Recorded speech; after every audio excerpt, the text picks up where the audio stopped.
Hey there, and welcome to Crime for Sleep. I know you're having trouble falling asleep, so let me keep you company with true crime stories from around the world. Before we dive in, I'm curious, where did you first hear this one? If you enjoy these stories, don't forget to like, comment, and subscribe. Now get comfortable, and let's get into tonight's case. Crime 1, names written in pencil, covered every inch of the hardwood, some overlapping, others perfectly spaced. Each one was followed by a short phrase like "under the stairs" or "don't answer." Near the window, a name had been scratched out violently, and below it, "She's not done yet."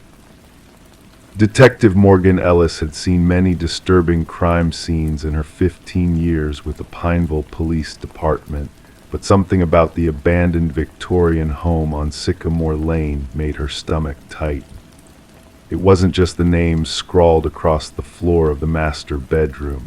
It was how meticulously they had been written, some in cursive, others in block letters, all in the same handwriting. The call had come in at 6:47 a.m. A real estate agent named Diane Mercer had arrived early to prepare the property for a showing. The house had been vacant for 8 months following the death of its previous owner, Eleanor Webb, an elderly widow who had lived there for over 40 years. Diane had entered through the front door, noting that it was unlocked despite her having locked it the previous evening. When she reached the second floor and opened the door to the master bedroom, she found the floor covered in handwritten names. "I don't understand," Diane had told the 911 dispatcher, her voice trembling. "I was here yesterday afternoon and everything was normal. The floors were clean. Someone must have broken in overnight." Ellis crouched down to examine the names more closely.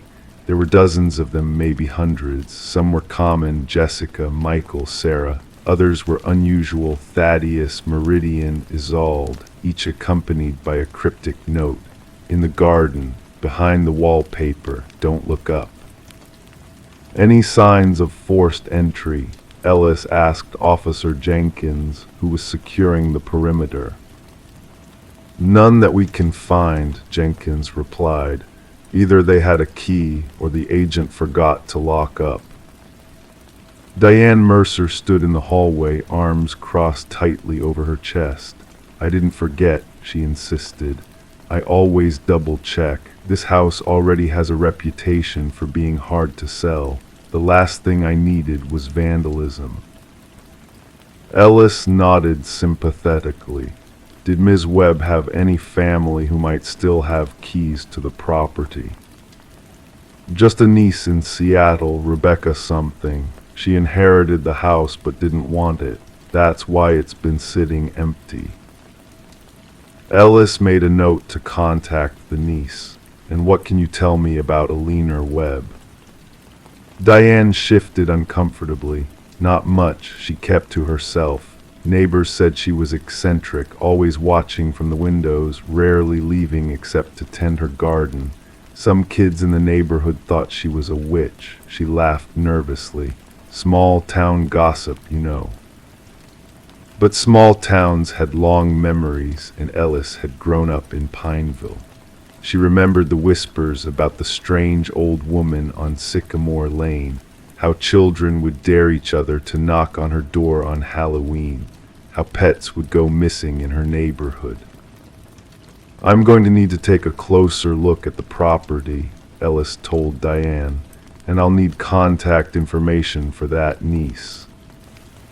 Rebecca Webb arrived in Pineville 3 days later. She was tall and angular, with graying hair pulled back in a severe bun. Her eyes, deeply set and wary, surveyed the house with visible distaste. "I haven't been here since I was 12, she told Ellis as they stood on the porch. "My parents sent me to stay with Aunt Eleanor one summer. It was not pleasant." "In what way?" Ellis asked. Rebecca's mouth tightened. Eleanor had rules, so many rules. Don't go in the basement, don't touch her books, don't speak during dinner. and she was always writing in these little notebooks she kept hidden around the house. Ellis felt a chill despite the warm spring day. Writing what? Names, mostly people she'd met, people she'd seen in town. She had this theory that knowing someone's true name gave you power over them. Rebecca shook her head. She was paranoid, possibly schizophrenic, though she was never diagnosed. By the time I was sent here, she rarely left the house. Inside, forensics had finished processing the scene. The names on the floor had been photographed, catalogued, and samples of the pencil markings collected. Ellis led Rebecca to the master bedroom. Rebecca stopped in the doorway, her face draining of color. "Oh God," she whispered, "she's still doing it." "What do you mean?" Ellis asked sharply. "The names, this is exactly what she used to do. She would write them down, then add little notes about where she thought they were hiding or what they were planning." "Who did she think was hiding?" Rebecca looked at Ellis with haunted eyes. The people who were watching her, the people who wanted to hurt her, they weren't real, detective. At least I don't think they were. The investigation took an unexpected turn the following day when Officer Jenkins discovered a small notebook hidden behind a loose brick in the garden wall. The pages were filled with the same handwriting as the names on the floor. Dates, names, and locations carefully documented over what appeared to be decades. April 17, 1984, Thomas Becker moving next door to spy. Watches through binoculars at night. June 3, 1989, Caroline Wells pretends to be mail carrier. Steals letters with important messages. September 12, 2001, Meredith Sloan replaced my doctor, prescribing poison instead of medicine. The entries continued, growing more paranoid and disjointed over time. The final entry, dated 7 months before Alina's death, simply read, "They're coming inside now. Through the walls. I hear them at night. The only safe place is under the floorboards." Ellis shared the notebook with Rebecca, who confirmed it was her aunt's handwriting. "She was getting worse," Rebecca said quietly. "I tried to check on her occasionally by phone, but she became convinced I was part of the conspiracy too. Eventually, she stopped answering my calls." "Did anyone else have access to the house after she died?" Ellis asked. "Just the estate attorney and the real estate agency. I couldn't bear to come back and clean it out myself. I hired a service to pack up her belongings." Ellis made more calls. The cleaning service confirmed they had removed personal items from the home 4 months earlier. The floors had been bare. There had been no names written anywhere. The breakthrough came from an unexpected source. A neighbor across the street, Mrs. Gladys Winters, approached Ellis as she was leaving the house one evening. "I saw someone there," the elderly woman said, her voice quavering. "2 nights before your real estate lady found those writings. A young woman with long dark hair. She had a key. I assumed she was related to poor Alina." Ellis showed her a photo of Rebecca Webb. Was it this woman? Mrs. Winters squinted at the image. No, much younger, maybe 30, thin, almost sickly looking. A search through Alina's records revealed nothing about another relative or friend who might have a key. But when Ellis showed the neighbor photos from Alina's collection, Mrs. Winters immediately pointed to one. "That's her. Who is she?" The photo showed a young woman with hollow cheeks and dark, intense eyes standing next to Alina in the garden. It was labeled on the back, "Meredith, my savior, 2001. Meredith, the same name Alina had written in her notebook. claiming this woman had replaced her doctor and was poisoning her. Further investigation revealed that a Meredith Sloan had indeed been a nurse at the local clinic where Alina received treatment for hypertension in 2001. She had been dismissed after several patients complained about missing medications. She had disappeared from Pineville shortly afterward with no forwarding address. It took 3 more weeks to locate Meredith Sloan.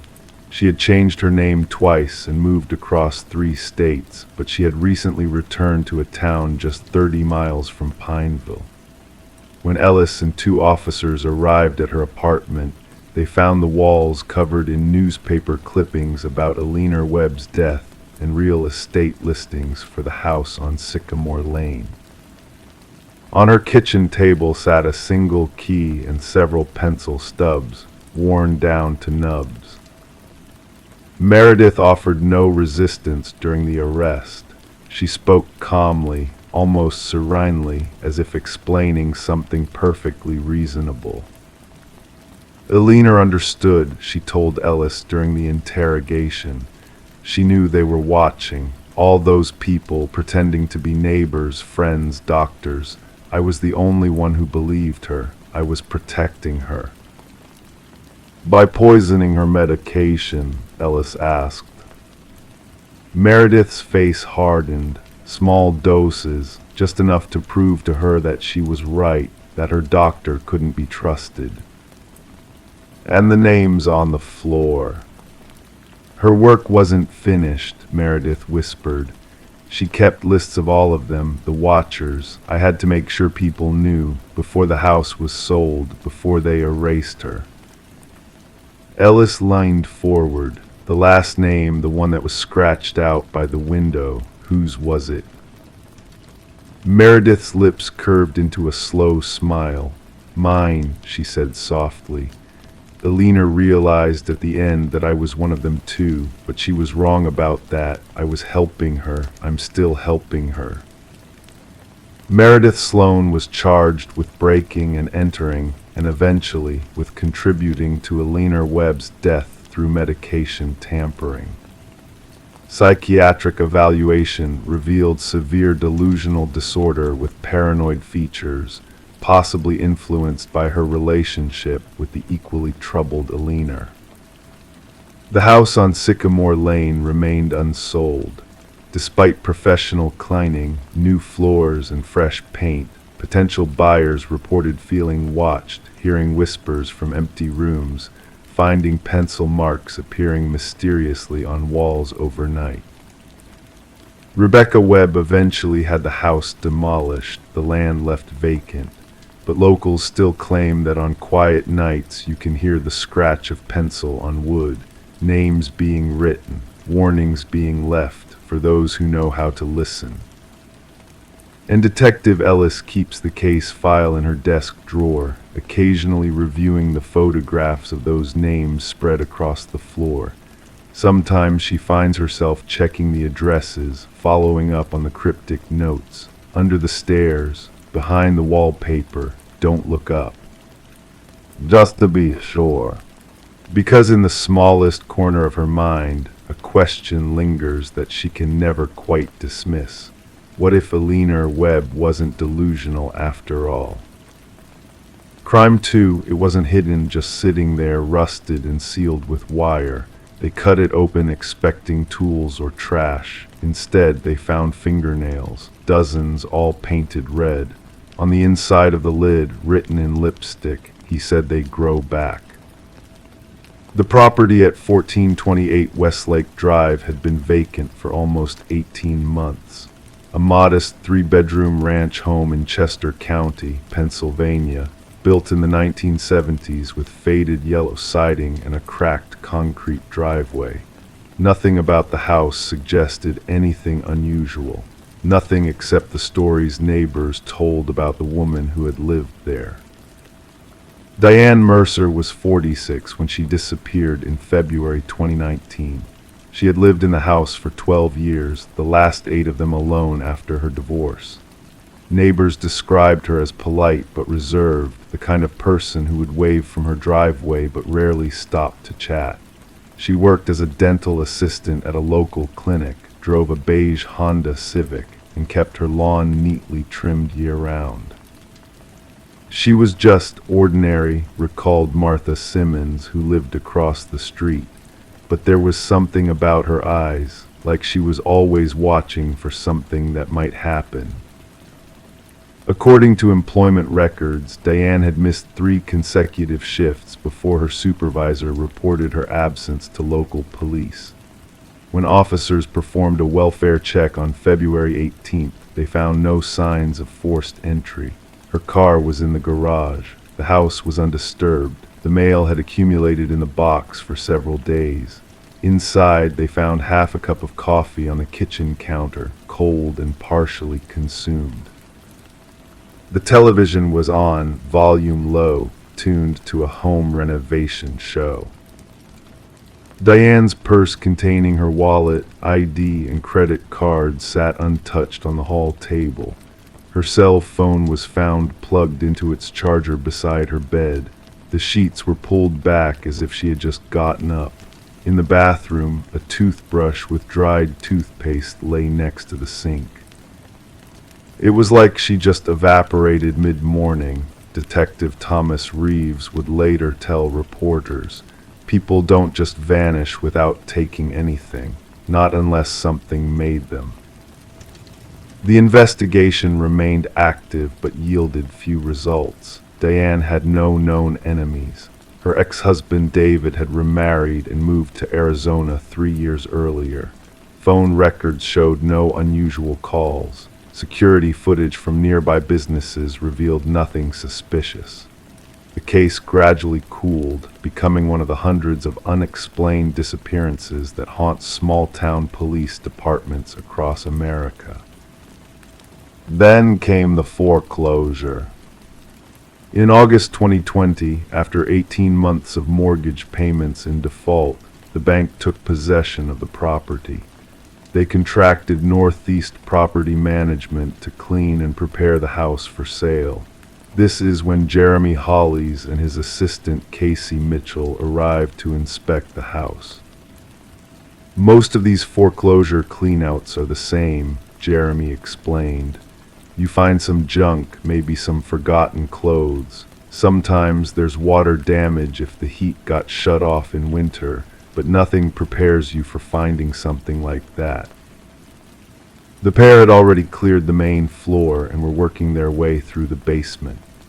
The unfinished space contained the usual assortment of abandoned furniture and cardboard boxes. Against the far wall sat an old clawfoot bathtub, its porcelain surface stained with rust and age. It had been disconnected from any plumbing, apparently used for storage. Inside the tub was a metal toolbox, approximately 15 inches long, secured with heavy-gauge wire wrapped multiple times around its body. Casey thought maybe it was valuable tools, Jeremy said. You know, something worth locking up. Sometimes people hide cash in these foreclosure situations. We figured we should open it for the bank's inventory. Using wire cutters from their truck, they snipped through the bindings. The lid was stiff, as if it had been sealed shut with some kind of adhesive. When they finally pried it open, both men stepped back in shock. Inside, neatly arranged in rows, were dozens of human fingernails. They were long, curved, and painted a deep crimson red. Some appeared to have dried blood still attached at the base. Below this grim collection was a small notebook with a black cover, and on the inside of the box's lid, written in what appeared to be red lipstick, were the words, "He said they grow back." Police were immediately called to the scene. The initial investigation confirmed what was obvious to anyone who saw the contents. These were human fingernails, apparently removed whole from their owners. Forensic analysis would later determine they came from at least 7 different individuals, all female, based on DNA sampling. One set matched Diane Mercer's DNA profile obtained from her hairbrush. The notebook contained entries dating back 5 years, written in a neat, controlled handwriting. Most entries were short, clinical observations. Subject 4 resisted more than the others, required additional sedation. Nail bed recovery approximately 14 days. Subject 2 showing promising regrowth rate. The calcium supplements appear to be working. Tonight will be the final harvest from Subject 3, moving her to secondary location. It was immediately clear we weren't dealing with just a missing person case anymore, said Detective Reeves. The notebook entries suggested an organized, methodical individual conducting some kind of deranged experiment. The investigation shifted dramatically. Diane was no longer presumed to be just a victim, she might also be a perpetrator. Records of her past were scrutinized with new intensity. Her dental clinic employment gave her access to sedatives and medical knowledge. She had no criminal record, not even a parking ticket. Former coworkers expressed disbelief. She was gentle with patients, said Dr. Robert Carlin, who had employed Diane for 11 years. Especially good with anxious people. She had this way of calming them down, making them feel safe. 3 weeks into the renewed investigation, detectives discovered that the basement had a hidden space behind a false wall in the utility room. The concealed room, approximately 8 by 10 feet, contained a reclining chair bolted to the floor with leather restraints attached to the armrests. A small medical cart held various instruments, including several pairs of specialized pliers and clippers designed for nail removal.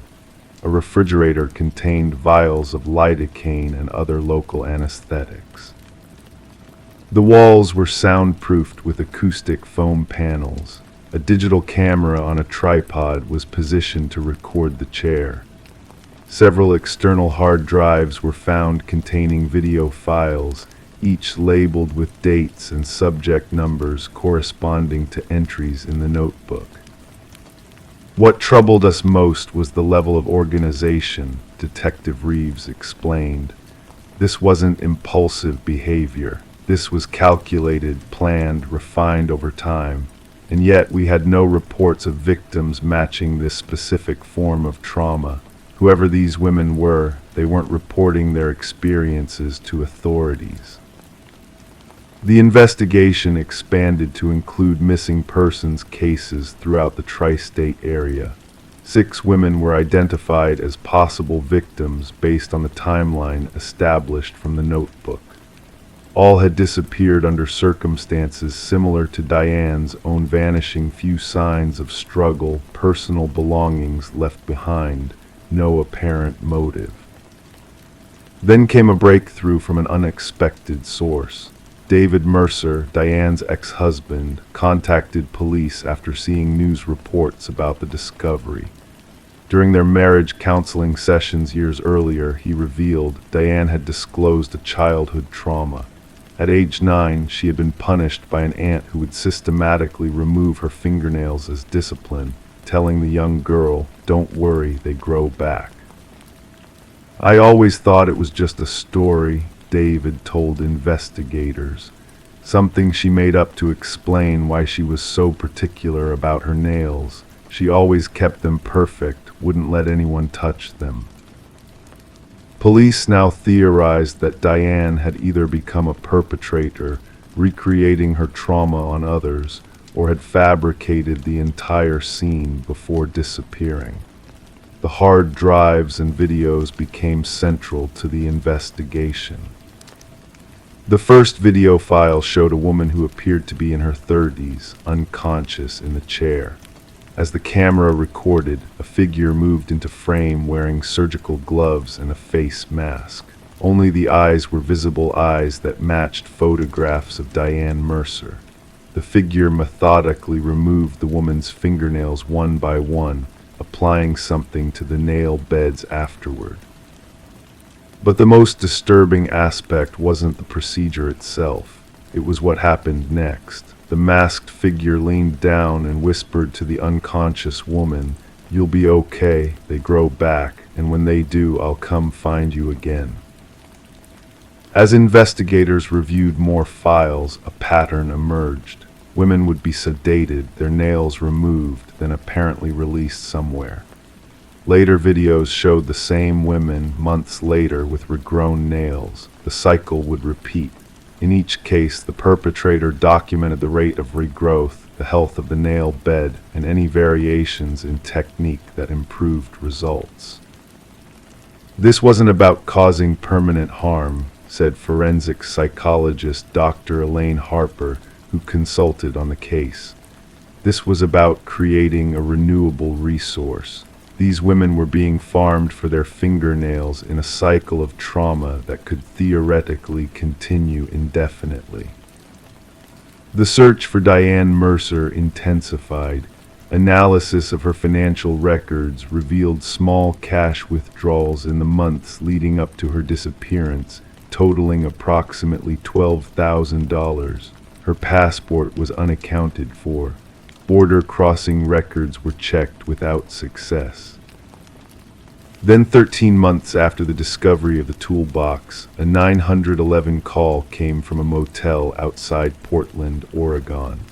A cleaning staff member had discovered a woman unconscious in a room registered under a false name. When paramedics arrived, they found her suffering from an apparent overdose. Her fingernails had been recently removed. In her possession was a small notebook identical to the one found in the toolbox.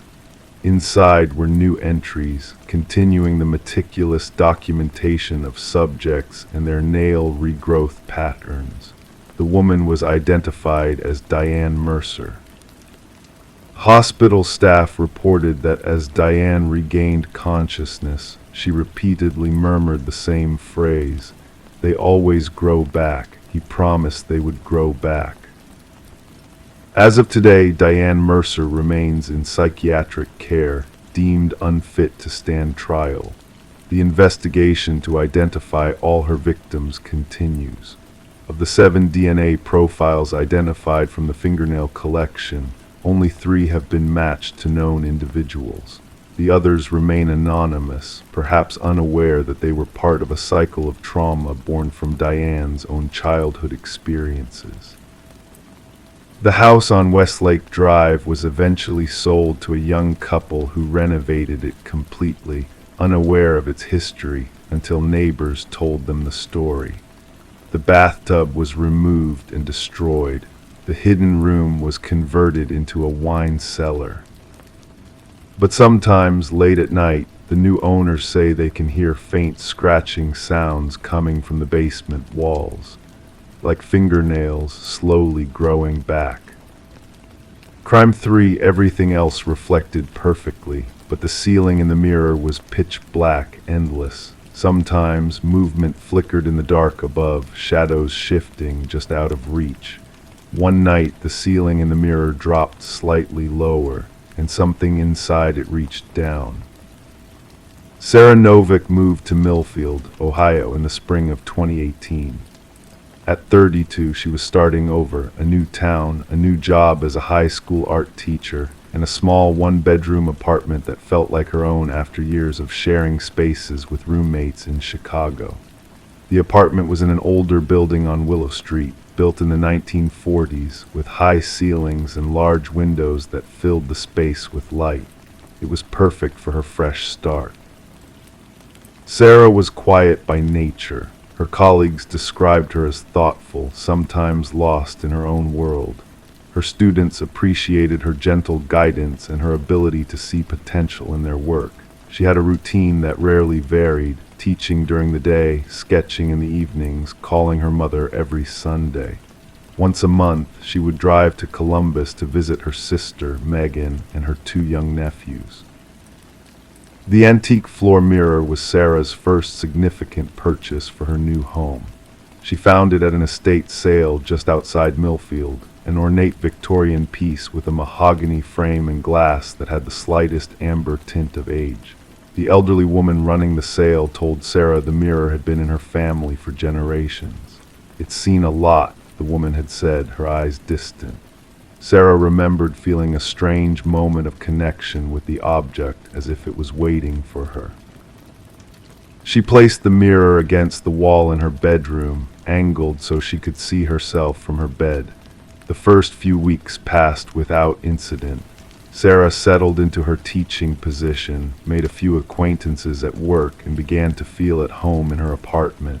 Summer was approaching, bringing longer days and warmer evenings. It was on a Tuesday night in early June when Sarah first noticed something odd about the mirror. She had been grading final projects, sitting cross-legged on her bed with papers spread around her. When she glanced up at the mirror, something seemed different. The reflection showed her room perfectly, the cream-colored walls, the blue bedspread, her own tired face, but the ceiling in the reflection was missing. Instead, there was only darkness, as if the room in the mirror extended infinitely upward. Sarah blinked, assuming it was a trick of the light or her exhausted mind playing tricks. When she looked more carefully, the ceiling was reflected normally. She dismissed the incident and went back to her grading. 3 nights later, it happened again. This time, Sarah was certain. The mirror showed her room exactly as it was, except where the ceiling should have been reflected, there was only blackness. And within that darkness, she thought she saw movement, a subtle shift of shadow, like something drifting just beyond her vision. Sarah approached the mirror, studying it closely. The effect disappeared as she got closer. She told herself it must be an optical illusion caused by the angle in the old glass. Yet something about it left her uneasy enough that she texted her sister, "Do you think mirrors can be defective?" Megan had laughed it off. "Unless it's making you look fat, I wouldn't worry about it." Over the next 2 weeks, Sarah noticed the phenomenon more frequently. Always at night, always when she was on her bed, looking at the mirror from a distance. The darkness where the ceiling should be reflected seemed to be growing more distinct. Twice, she was certain she saw movement in that blackness, not random shadows, but deliberate motion, as if something was stirring in the void. Sarah began to avoid looking at the mirror at night. She considered moving it to another room, but felt oddly reluctant to touch it. Instead, she draped a sheet over it before going to bed. But curiosity always got the better of her, and she would pull the sheet aside just for a moment to see if the strange effect was still there. It was during the last week of school, with summer vacation just days away, that Sarah noticed the darkness in the mirror had changed. It seemed to have descended slightly, as if the black void was now lower than the actual ceiling, and the movements within it were more pronounced, shifting patterns that sometimes resembled reaching fingers. Sarah finally confided in her colleague, Daniel Whitman, the school counselor. Over lunch in the teacher's lounge, she described what she'd been seeing, trying to laugh it off as stress-induced hallucinations. Daniel didn't laugh. Instead, he asked if she was sleeping well, if she felt safe in her apartment, if she had experienced any unusual stress or trauma recently. His questions made her feel both validated and more unsettled. "The mind processes anxiety in strange ways," he suggested. "Maybe this mirror has become a focal point for something you're working through subconsciously." On June 12th, Sarah's neighbor, Elaine Mayers, reported hearing unusual noises from Sarah's apartment. It sounded like furniture being moved, she later told police. Heavy things dragging across the floor. It was around 11 p.m., which seemed odd because Sarah was always so quiet.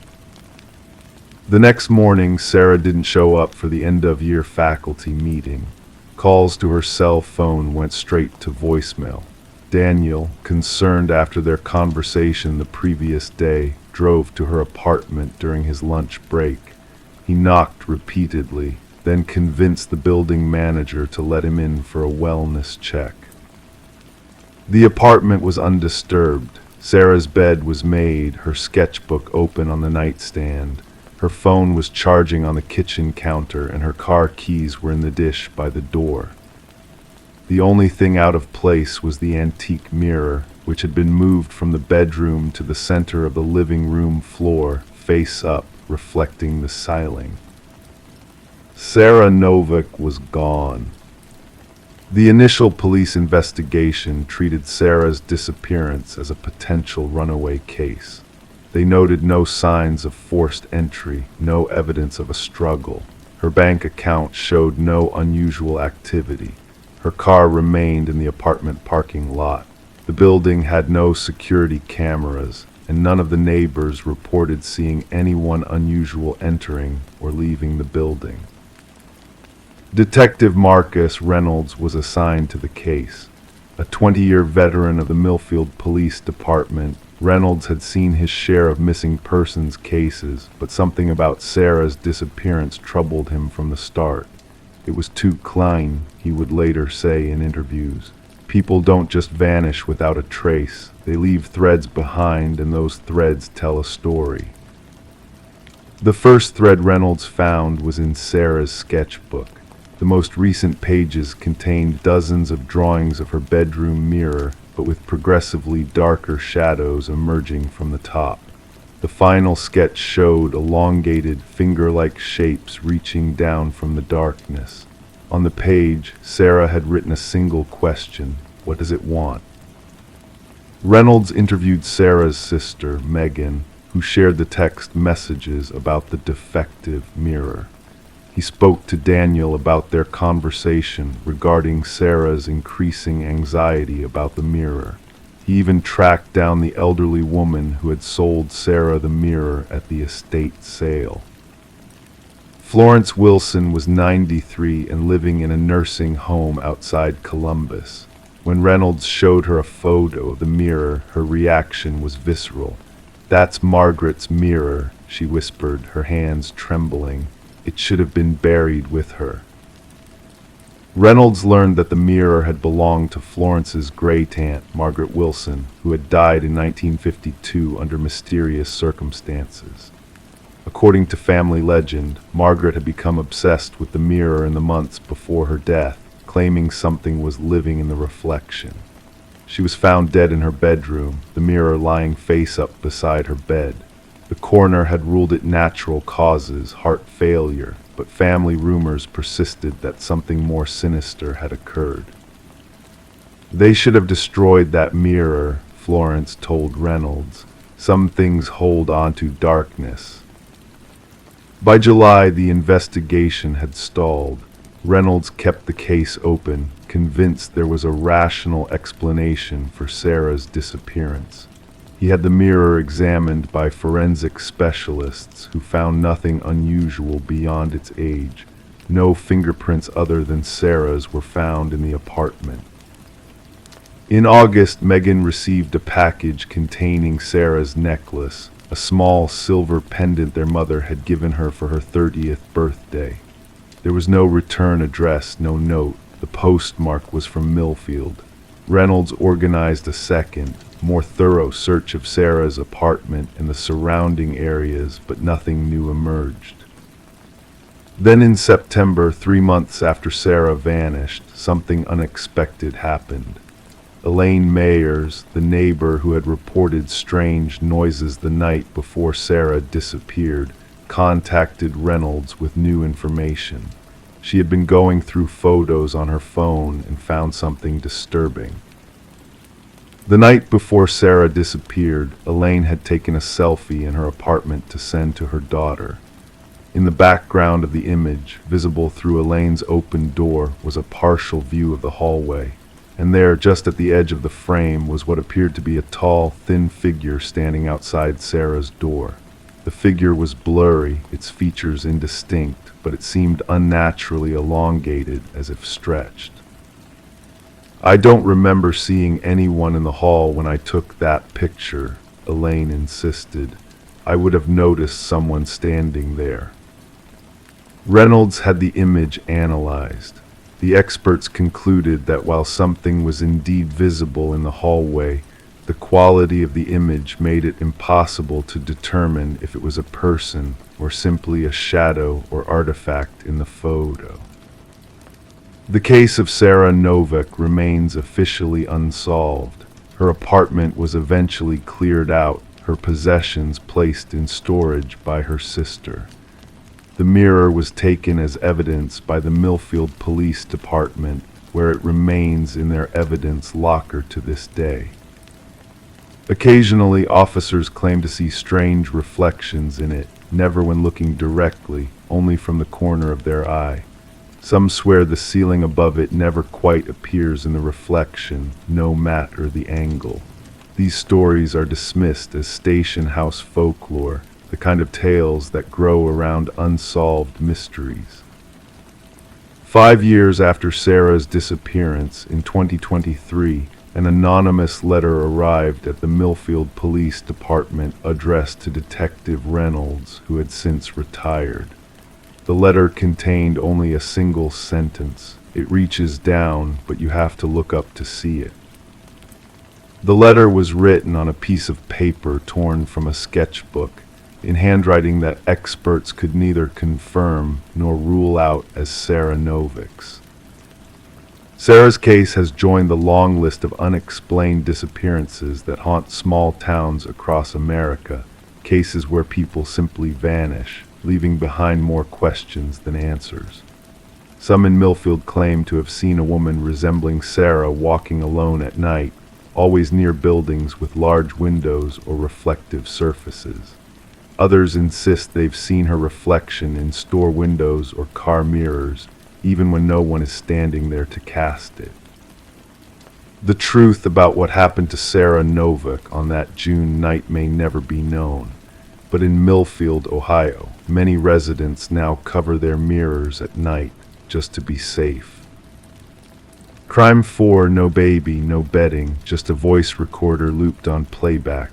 A woman's voice whispered lullabies between sobs. Occasionally the tape crackled with silence, followed by faint giggling from more than one voice. Under the crib, taped to the floor, a note that read, "She still wants to be rocked." Detective Ava Morno stood in the doorway of the nursery for a long moment, her breath visible in the unusually cold room. The central heating had been turned off, leaving the April air in Oak Ridge, Vermont to seep through the old farmhouse walls. As the morning light filtered through pale yellow curtains, dust particles danced around the empty crib, the only piece of furniture in the otherwise bare room. 24 hours earlier, 32-year-old Sarah Kendall had been reported missing by her husband, Michael.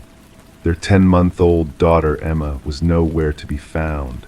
The initial assumption, a distraught mother had taken her child, crumbled when officers entered the nursery and discovered the recorder. No diaper bag was missing, no clothing taken. The family vehicle remained in the driveway. "How long has the recorder been playing?" Detective Morno asked the first responding officer. "Since we arrived at 6:42 this morning. Husband says he discovered it at 5:30 when he woke up for work. Claims he never enters the nursery, says it's been too painful since they lost the baby to SIDS 3 months ago." Morno's eyes narrowed. This case had just shifted entirely. Sarah Kendall had grown up in Oak Ridge, a quiet town of 8,000 where generations of families knew each other's business. Former high school valedictorian and homecoming queen, Sarah had returned after college to teach 3rd grade at the same elementary school she had attended. Her students adored her. Parents requested her classroom. She volunteered at the library on weekends, reading to toddlers with animated voices that made even the shyest children giggle. When she married Michael Kendall in 2019, the local newspaper covered their wedding with a 2-page spread. Michael had moved to town 5 years earlier to open an accounting firm. Handsome and reserved, he quickly established himself as reliable and trustworthy. Their courtship had been brief but intense, culminating in a June wedding at Sarah's parents' church. The pregnancy announcement came 8 months later. Sarah's classroom became a sea of handmade cards and tiny knitted booties from students' grandmothers. Michael expanded his office, hiring 2 additional accountants to prepare for paternity leave. They purchased the old Lawson farmhouse on Maple Street, spending weekends painting and renovating. Emma Rose Kendall was born on a warm summer evening in 2022. For 5 months, Sarah documented every smile, every first, flooding her social media with images of domestic bliss. Then the post stopped. A brief obituary appeared in the local paper. Sudden infant death syndrome, no services, family requests privacy. Sarah returned to teaching after a 6-week absence. Parents noticed how she avoided eye contact during parent-teacher conferences. Colleagues reported hearing her sobbing in the faculty bathroom. Michael worked longer hours, often sleeping at the office during tax season. And then on April 17, 2023, Sarah disappeared. The voice recorder contained 6 hours of audio. Forensic technicians determined it had been set on a continuous loop. The first hour was mostly Sarah's voice, singing Hush Little Baby and Rockabye Baby with occasional breaks for crying. The second hour contained long stretches of silence, interrupted by a male voice, not Michael's, whispering unintelligible words.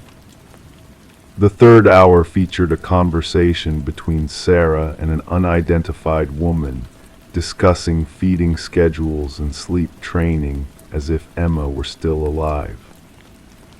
The fourth hour made Detective Morneau request a psychological consultant. "She's growing so fast," Sarah's voice said on the recording. "Her eyes are changing color. Michael says they look like mine now." "That's wonderful," replied the unknown woman. "And how is Michael adjusting to fatherhood?" "He doesn't believe me," Sarah whispered. "He says I'm confused, that I need help, but I hear her at night. I know my baby." "Of course you do," the woman soothed. "Mothers know, mothers always know." The final 2 hours of the recording contained the same lullabies on repeat, with periods of silence growing progressively longer until only the mechanical whirring of the recorder remained. Technical analysis dated the recording to approximately 1 week before Sarah's disappearance. Michael Kendall sat in the interview room for 3 hours, answering the same questions with growing agitation. Yes, Sarah had struggled after Emma's death. No, she hadn't been violent or threatening. Yes, she had been seeing Dr. Alina Winters, a grief counselor in Burlington. No, he hadn't heard the recording before that morning. Yes, she sometimes spoke as if Emma were still alive, especially when exhausted or stressed. "When did you last see your wife?" Detective Morneau asked for the 5th time. "I told you yesterday morning before work. She was making coffee. She seemed better, calmer than she had been in weeks." "And you didn't check on her when you came home?" "She leaves a note when she's going to bed early. There was a note on the kitchen counter saying she had a headache and was turning in around 7. I worked in my home office until midnight, then went to our bedroom. The door was closed. I assumed she was sleeping and didn't want to disturb her." "So you didn't see her in bed?" Michael hesitated. The room was dark. I saw someone under the covers. "You didn't speak to her or touch her?" "I told you I didn't want to wake her if she finally got some rest." When asked about his whereabouts for the past week, Michael provided a detailed schedule, corroborated by multiple witnesses, clients, employees, even the barista at his regular coffee shop. His alibi seemed airtight, yet something in his steadiness unsettled Morneau. People with missing spouses typically unraveled during questioning. Michael Kendall remained composed, as if reciting financial data. The investigation expanded beyond the Kendall home. Officers interviewed neighbors, colleagues, friends. A consistent picture emerged. Sarah had been deteriorating. Several witnesses reported seeing her pushing an empty stroller through the neighborhood park.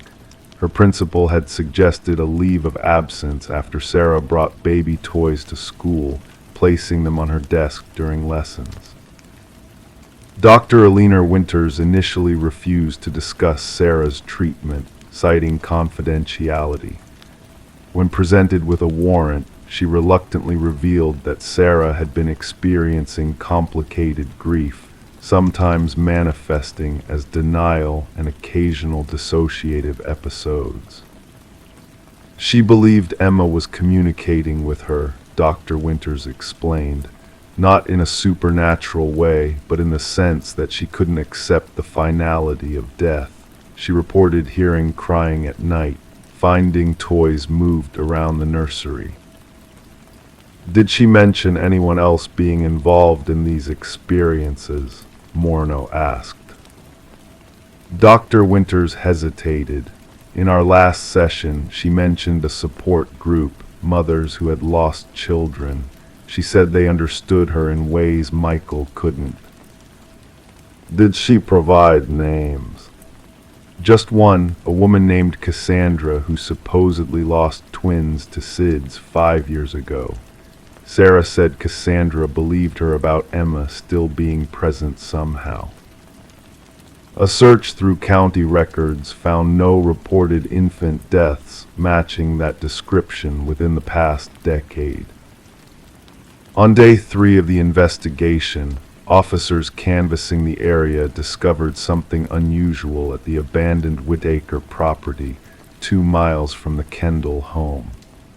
The dilapidated farmhouse had been vacant for years, but a neighbor reported seeing lights through the windows several nights earlier. Inside, police found evidence of recent occupation, food wrappers, blankets, and a journal bearing Sarah's name. The entries became increasingly disjointed over 20 pages. April 10, Cassandra says the doctors lied to me. SIDS is too convenient, too neat. She lost her boys the same way. Her husband never believed her either. April 12, the mothers meet tonight. They understand. They've seen the truth too. April 14, Emma's cries are stronger in the nursery. Michael doesn't hear them. He can't hear them because he's part of it. Cassandra explained everything. The pattern, the husband's always involved. April 15, I found the death certificate. The doctor's signature doesn't match other documents. Michael's business partner signed as witness. They are all connected. April 16, recording everything now. Need evidence. The mothers will help me take Emma back. Cassandra says we'll be reunited soon. They have a special place where mothers and babies are safe. The final entry was dated the day of Sarah's disappearance. She never died. They took her, replaced her. The crib knows, the recorder knows. Tonight we take her back. The case broke open when facial recognition flagged Sarah Kendall entering a women's shelter in Albany, New York, 170 miles from Oak Ridge. She had arrived disoriented, clutching a bundle of blankets she insisted was her baby. The shelter director, recognizing signs of psychosis, had contacted local authorities. When Detective Morneau arrived to interview her, Sarah appeared sedated but lucid. She immediately asked about Emma. Emma died 3 months ago, Sarah, Morneau said gently. Do you remember that? That's what they wanted us to believe, Sarah whispered. But I know the truth now. The mothers showed me. Which mothers, Sarah? Cassandra. Sarah's eyes widened. You know about Cassandra, then you must believe me too. Over the next hour, Sarah revealed a fragmented narrative. A group of women, all claiming to have lost infants under suspicious circumstances, had contacted her through an online grief support forum. Led by someone calling herself Cassandra, they convinced Sarah that her baby hadn't died, but had been taken as part of an elaborate conspiracy involving medical professionals and husbands who wanted to be free of family obligations. Cassandra said Emma was still in the house, that's why I could hear her crying. She said Michael had hidden her somewhere, waiting to take her away permanently. We placed the recorder to catch him talking to her. And where is Cassandra now? She was taking me to Emma. We drove for hours. She said we were close, just had to switch vehicles. She went to get the other car and never came back. Sarah's voice broke. Did Michael get to her too? Investigators never located anyone matching Cassandra's description. The online forum where Sarah claimed to have met the mothers had been created 3 months earlier, with all accounts tracing back to a single IP address, a public library computer in Burlington. Michael Kendall's background investigation revealed concerning patterns. His previous marriage had ended following the death of their infant son, also attributed to SIDS. Financial records showed substantial life insurance policies for both children, with Michael as sole beneficiary. While circumstantial, these discoveries raised serious questions. Most disturbing was the medical examiner's admission that he had expedited Emma's death certificate as a professional courtesy to Michael without performing standard tests. When Emma's body was exhumed for further examination, toxicology results proved inconclusive due to decomposition. The voice on the recorder, the male voice whispering during the silent stretches, was never identified. Audio experts determined it had been added to the recording separately, spliced in from another source. The note under the crib, "She still wants to be rocked," was written in handwriting that matched neither Sarah's nor Michael's. Sarah Kendall remained under psychiatric care, diagnosed with complicated grief disorder exacerbated by potential manipulation from unknown parties. Michael Kendall, while under investigation, was never charged due to insufficient evidence. He sold the farmhouse 6 months later and relocated to Arizona. The case officially remains open, categorized as a mental health crisis rather than a criminal matter. Yet Detective Morneau keeps a copy of the case file on her desk. Sometimes, during quiet moments, she listens to the recording again, particularly the laughter that follows the lullabies. Audio analysts identified at least 3 distinct voices in those segments. One of them belongs to Sarah, the others remain unknown. In Oak Ridge, new residents who purchase homes on Maple Street often report hearing faint singing late at night, even in empty houses.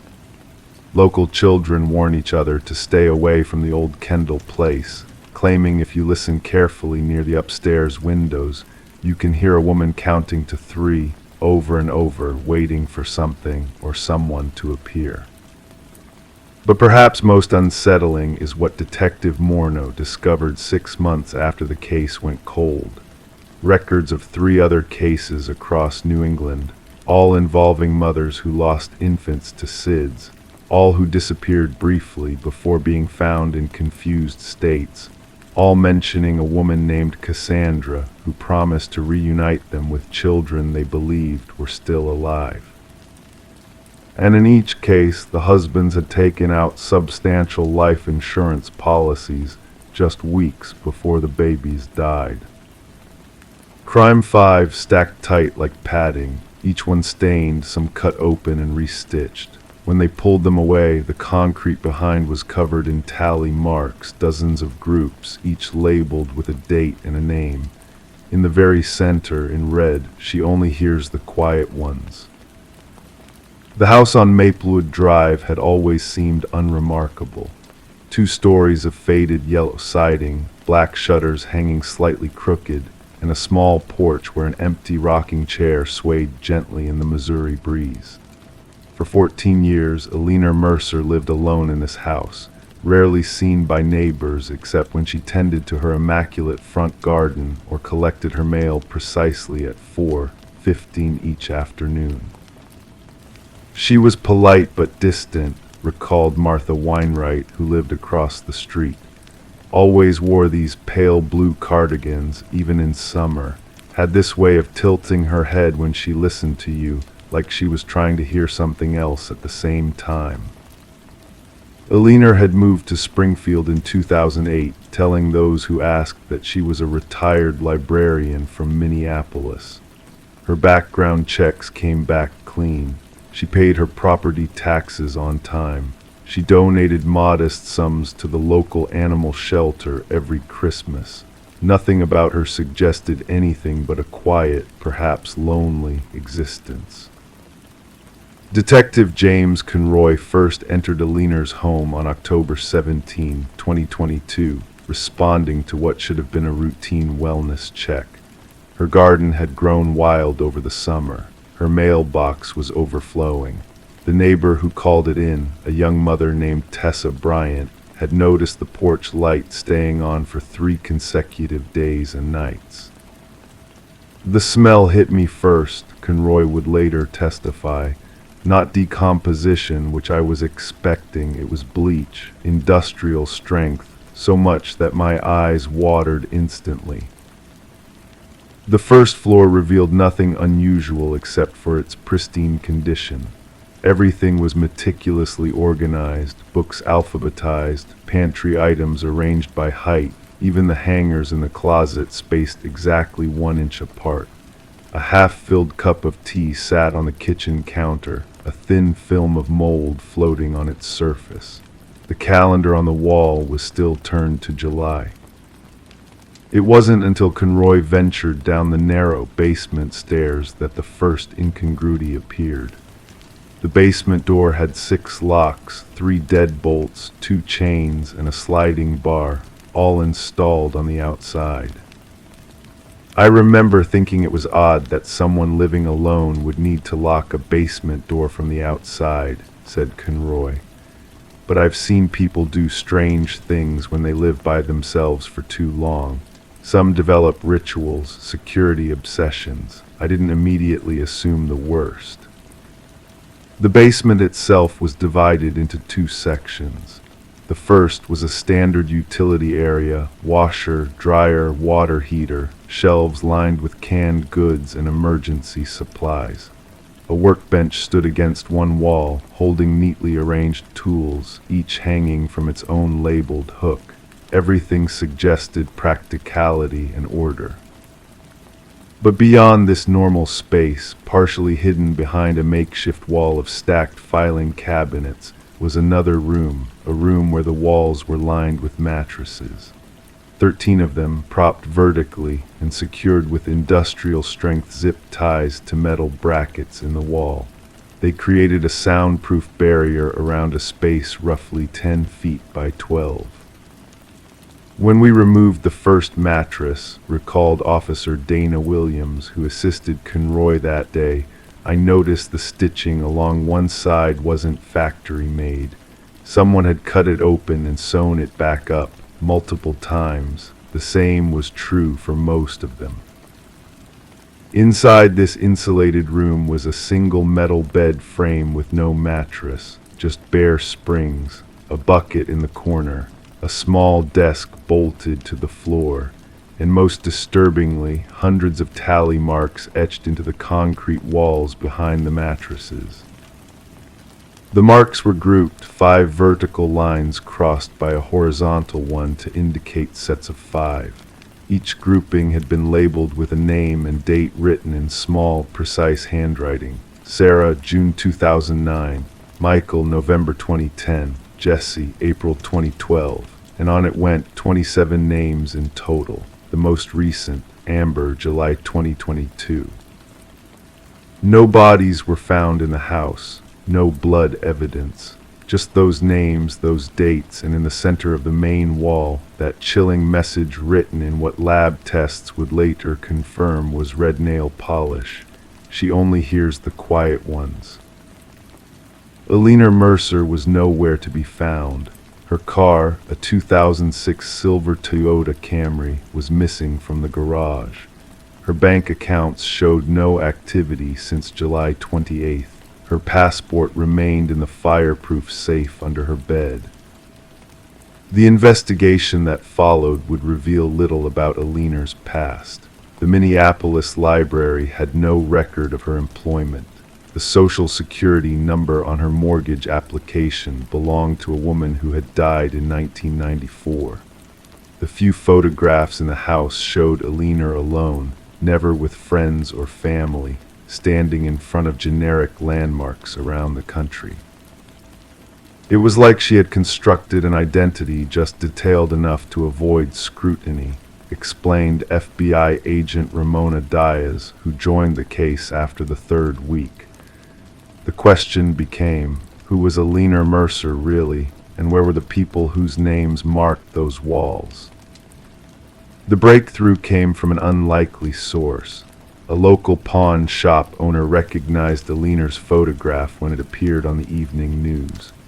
He told investigators she had been a regular customer, always selling the same types of items: women's watches, small gold rings, and occasionally phones, always older models, nothing that could be easily traced.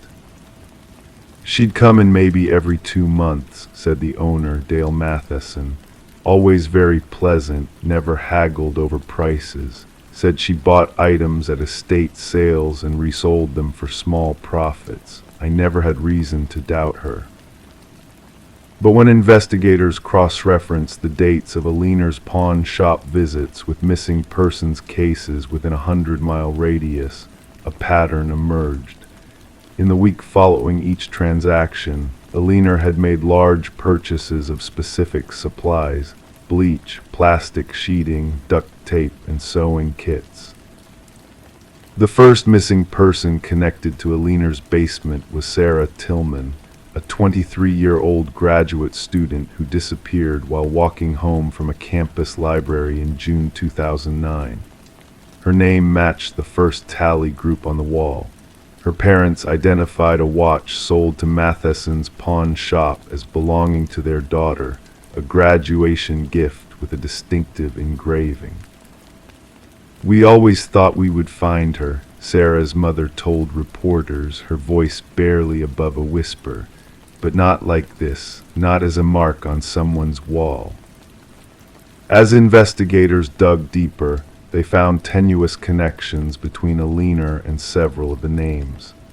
She had worked briefly as a hospital volunteer during the same month Michael Braun had been admitted for minor surgery before disappearing.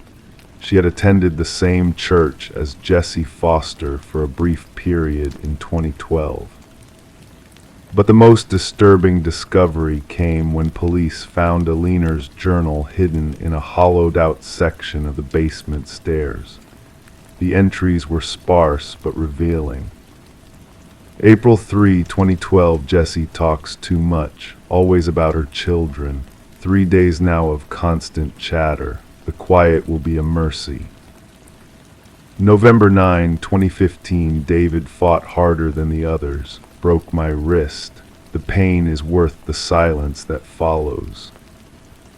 February 22, 2018, Caroline asked why. They always ask why.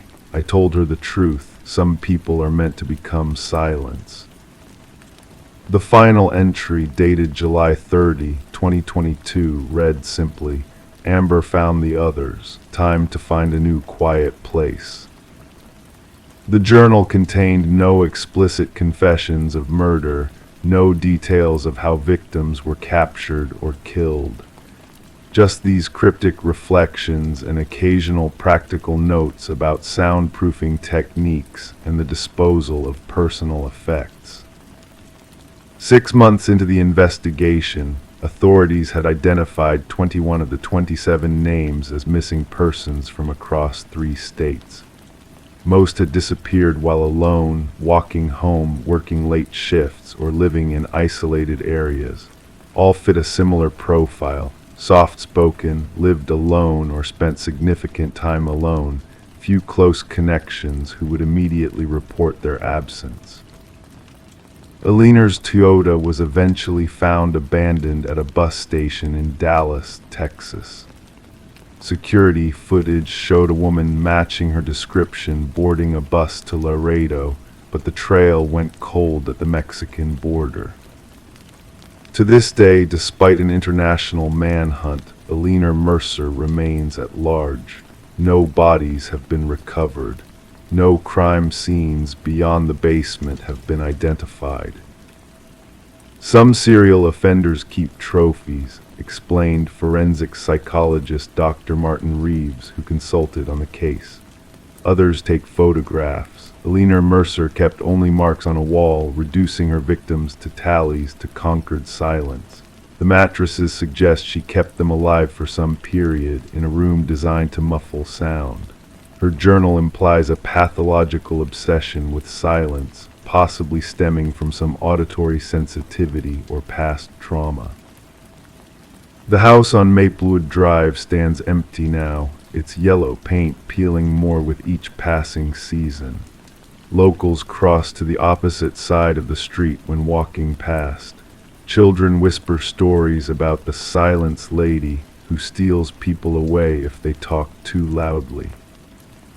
Sometimes, late at night, neighbors report hearing sounds from the abandoned property, faint tapping, like someone marking time against concrete. The police have investigated these reports multiple times but found nothing. In the 3 years since the discovery, 3 more individuals matching the victim profile have vanished within a 200-mile radius of Springfield. In each case, the person's home showed signs of meticulous cleaning. In each case, a single blue cardigan was found folded neatly on the victim's bed. And in each case, neighbors reported seeing an older woman with a distinctive head tilt in the area days before the disappearance. Aliner Mercer may have sought a new quiet place, but the echoes of her basement wall continue to reverberate through the lives of those still searching for answers, and for the 27 souls reduced to tally marks behind mattresses stacked tight like padding against the truth. Crime 6, at first they looked like roots, pale, fleshy, curling upward from the soil, but closer inspection showed knuckles, nails, even fingerprints. One pot had something metallic poking out, a ring engraved with a date and the word yours. Detective Sarah Thornton had spent 16 years on the force in Millfield, Oregon, but nothing had prepared her for this. The small house at the end of Sycamore Lane belonged to Melanie Archer, a 42-year-old botanist who taught at the local community college. Melanie had last been seen 3 weeks ago. Her brother, living 2 states away, had finally called for a welfare check after dozens of unanswered calls. Sarah stood in the living room, watching the forensics team photograph Melanie's collection of 23 houseplants. Plants that were, impossibly, growing human fingers. Melanie Archer had always been a quiet woman. She'd moved to Millfield 5 years ago, purchased the modest bungalow with cash, and kept mostly to herself. Her neighbors described her as pleasant but private. She never married, had no children, and seemed content with her plants and books. The only regular visitor was her colleague, Dr. Peter Hoffman, who occasionally stopped by for tea. The interior of Melanie's home was meticulously clean. Not a speck of dust on any surface, kitchen spotless, bed made with hospital corners. The only signs of life were those plants, thriving, lush, and horrifyingly altered. "We found her journals," Officer Martinez said, placing 3 leather-bound books on the kitchen counter. She documented everything. The journals revealed Melanie's lifelong fascination with hybridization. pages filled with notes, diagrams, and pressed flowers. Normal scientific observations until about 8 months ago, when the entries became more personal. March 12th, the enzyme compound is finally stable. Cellular integration looks promising. Need human test subject. April 3rd, integration successful in lab conditions. Moving to practical application. April 17th, first signs of growth. It's beautiful. They're becoming one. Sarah closed the journal unsettled. What was she doing, and where is she now? Interviews with Melanie's colleagues produced little. She was respected but not well known. Dr. Hoffman, however, had more to share. Melanie was brilliant, he said, hands trembling around his coffee cup. But she'd become obsessed with her research, something about cellular memory in plants, how they might retain information from organic matter they consumed. Consumed? Sarah asked. Hoffman looked away. Plants can digest organic material. It's how they get nutrients from decomposing matter in soil. The lab results came back the next day. The DNA from the fingers matched multiple individuals, 7 different people, all reported missing over the past year. None were Melanie Archer. A thorough search of Melanie's home revealed a basement room that didn't appear on any property records.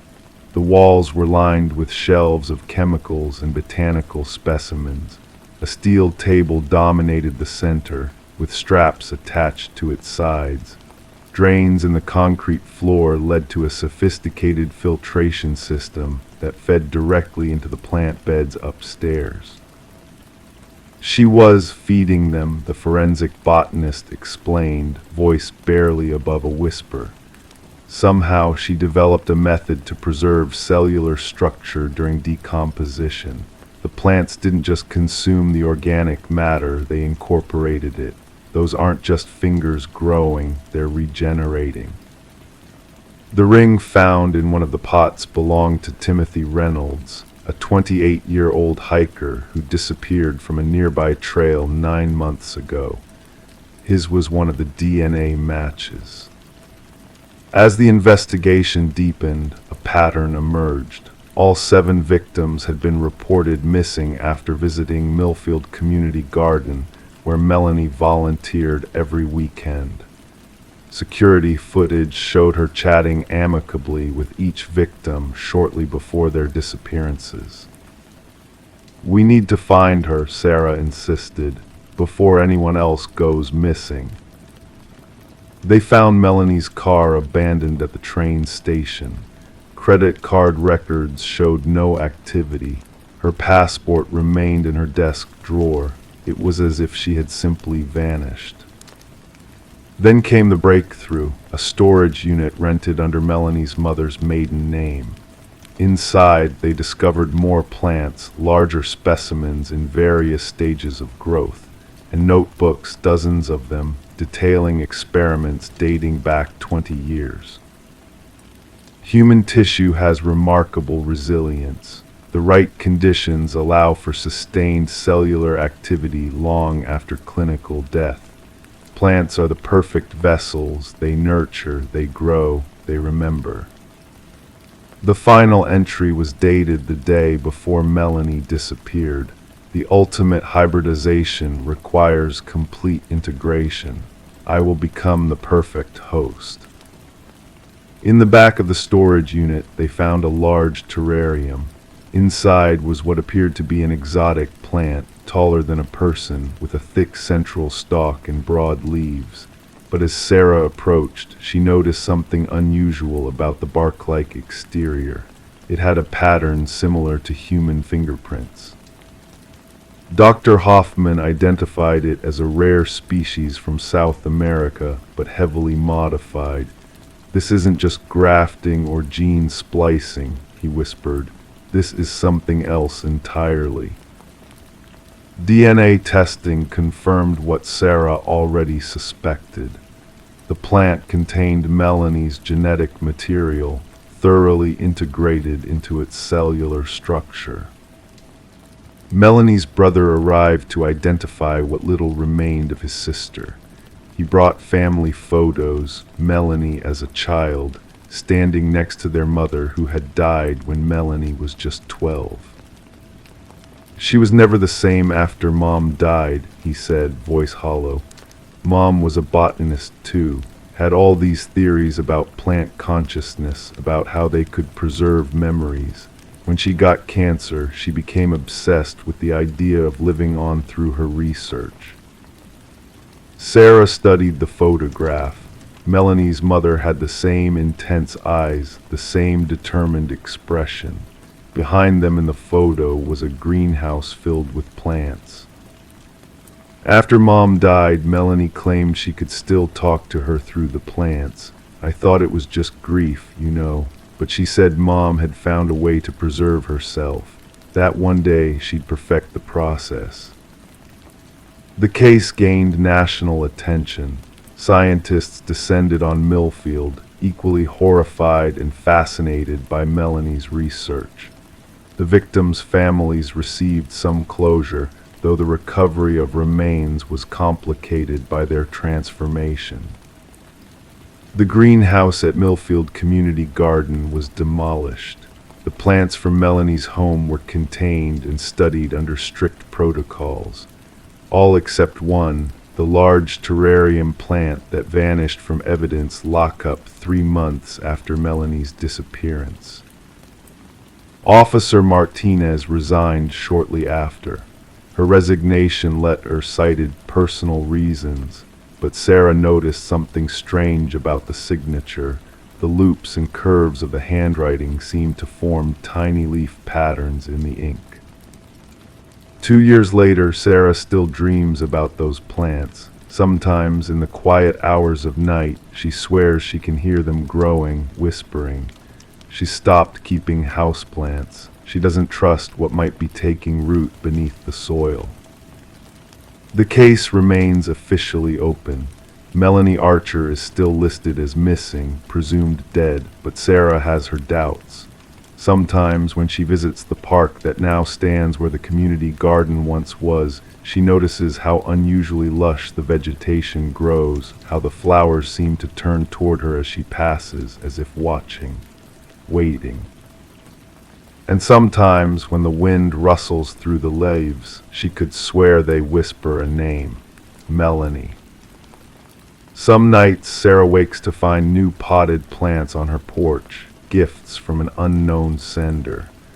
She always disposes of them immediately, refusing to bring them inside. But the plants keep appearing, and with each new arrival, Sarah notices something different about their roots, something almost like fingers, reaching upward through the soil, grasping for something or someone just beyond reach.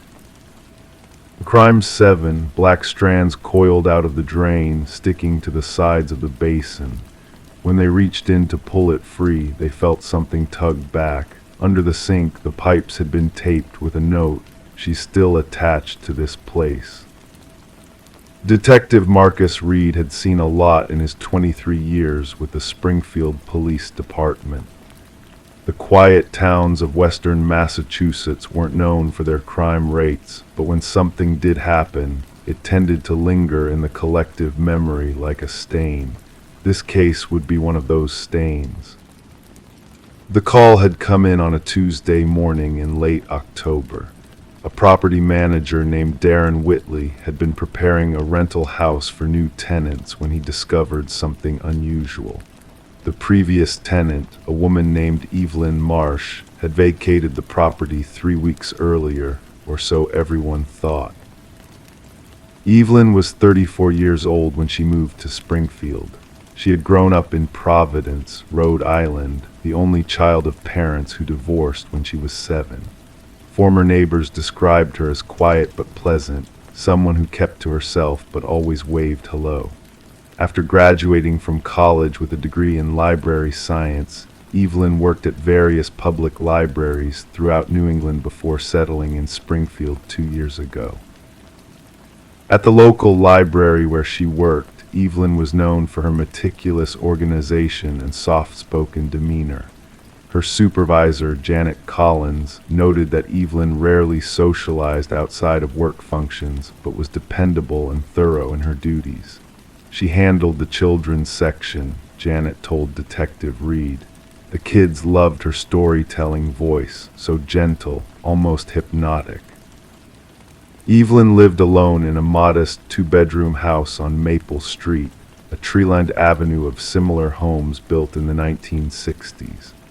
Her landlord, Mr. Whitley, described her as the ideal tenant.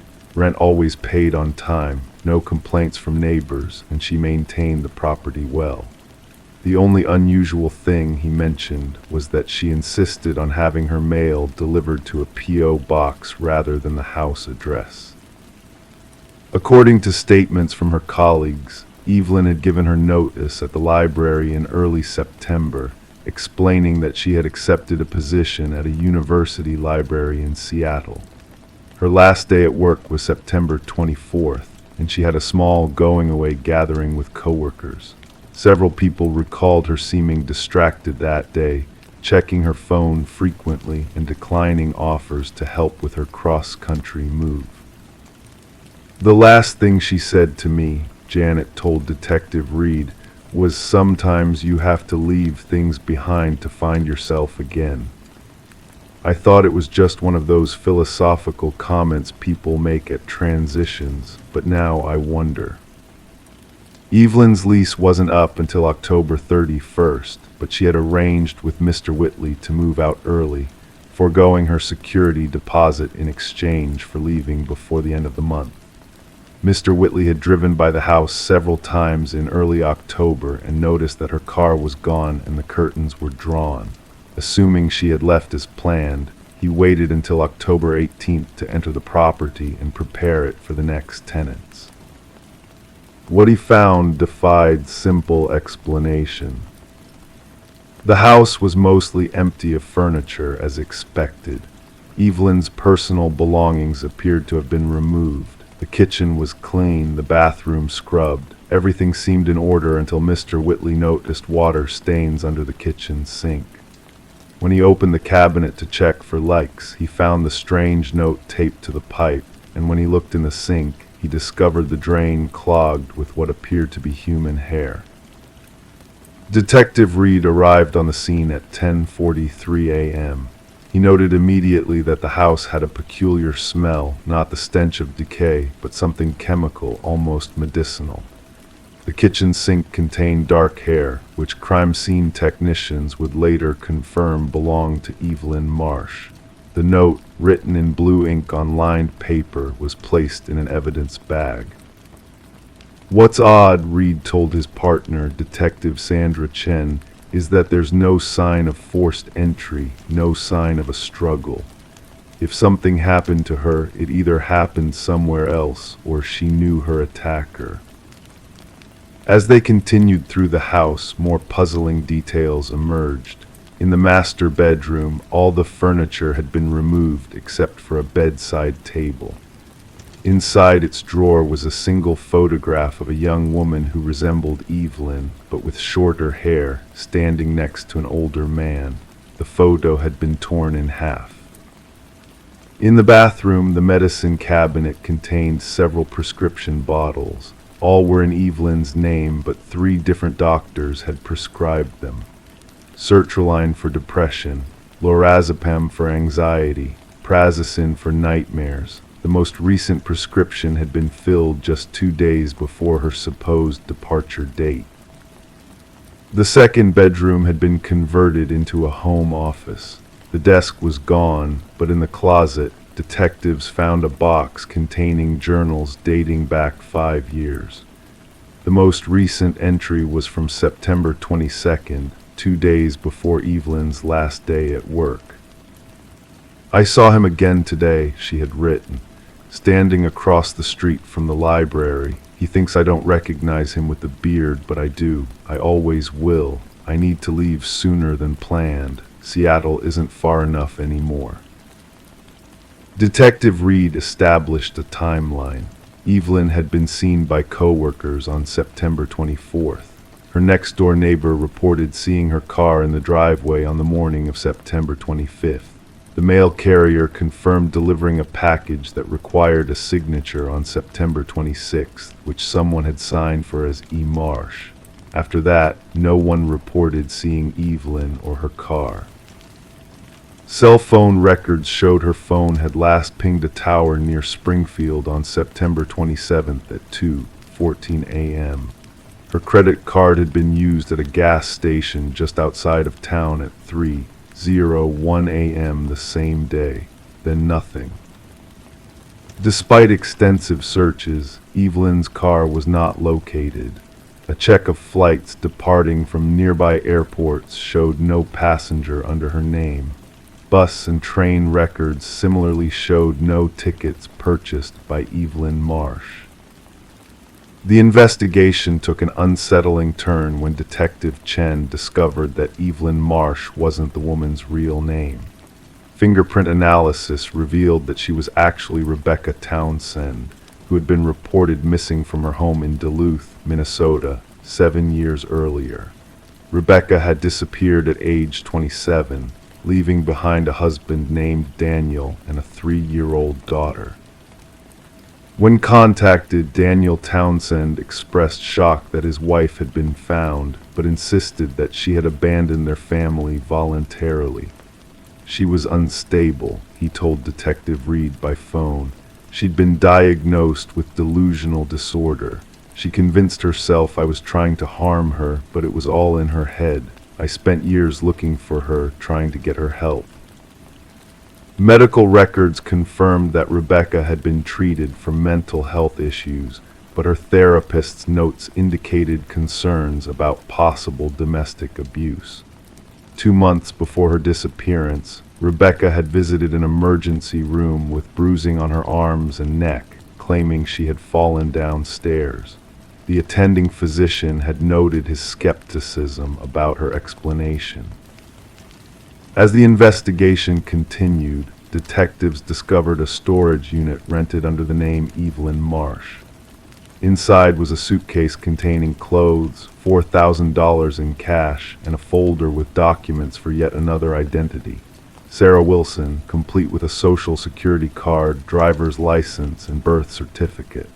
Also in the unit was a laptop computer, which forensic technicians found contained hundreds of files documenting what appeared to be stalking incidents.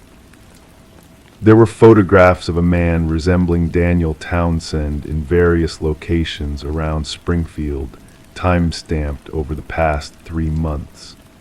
The most recent was dated September 23rd, showing him sitting in a car across from the library where Evelyn worked. The case took another bizarre turn when investigators, acting on information from the journals, excavated a section of the backyard at the Maple Street house. Buried 3 feet down, wrapped in plastic, they found a collection of women's clothes, jewelry, and personal items, along with a notebook containing entries in handwriting that didn't match Evelyn's/Rebecca's. The final entry read, "She thinks changing her name changes who she is. She's wrong." Daniel Townsend arrived in Springfield on October 25th. He met with Detective Reed at the police station, appearing cooperative and concerned.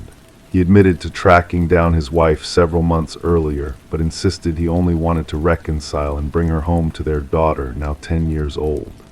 When shown the evidence from the storage unit and backyard, he appeared genuinely confused and suggested that Rebecca had planted the items herself as part of her delusional behavior. "She needs help," he insisted. "She's sick. She's been running from imaginary threats for years." Rebecca/Evelyn's whereabouts remained unknown. The hair in the sink was confirmed to be hers, but there was no blood or other evidence suggesting violence had occurred in the house. The chemical smell was determined to be from hair dye and bleach, possibly used to alter her appearance yet again. The case stalled until November 12th, when a motel clerk in Burlington, Vermont, reported a woman matching Sarah Wilson's description checking in. By the time police arrived, she was gone, leaving behind only a note on the bathroom mirror. "Tell my daughter I'm sorry. Tell the detective the answer is in the water." Detective Reed returned to the Maple Street house and had the plumbing system examined more thoroughly. In the trap beneath the kitchen sink, technicians found a USB drive sealed in waterproof material.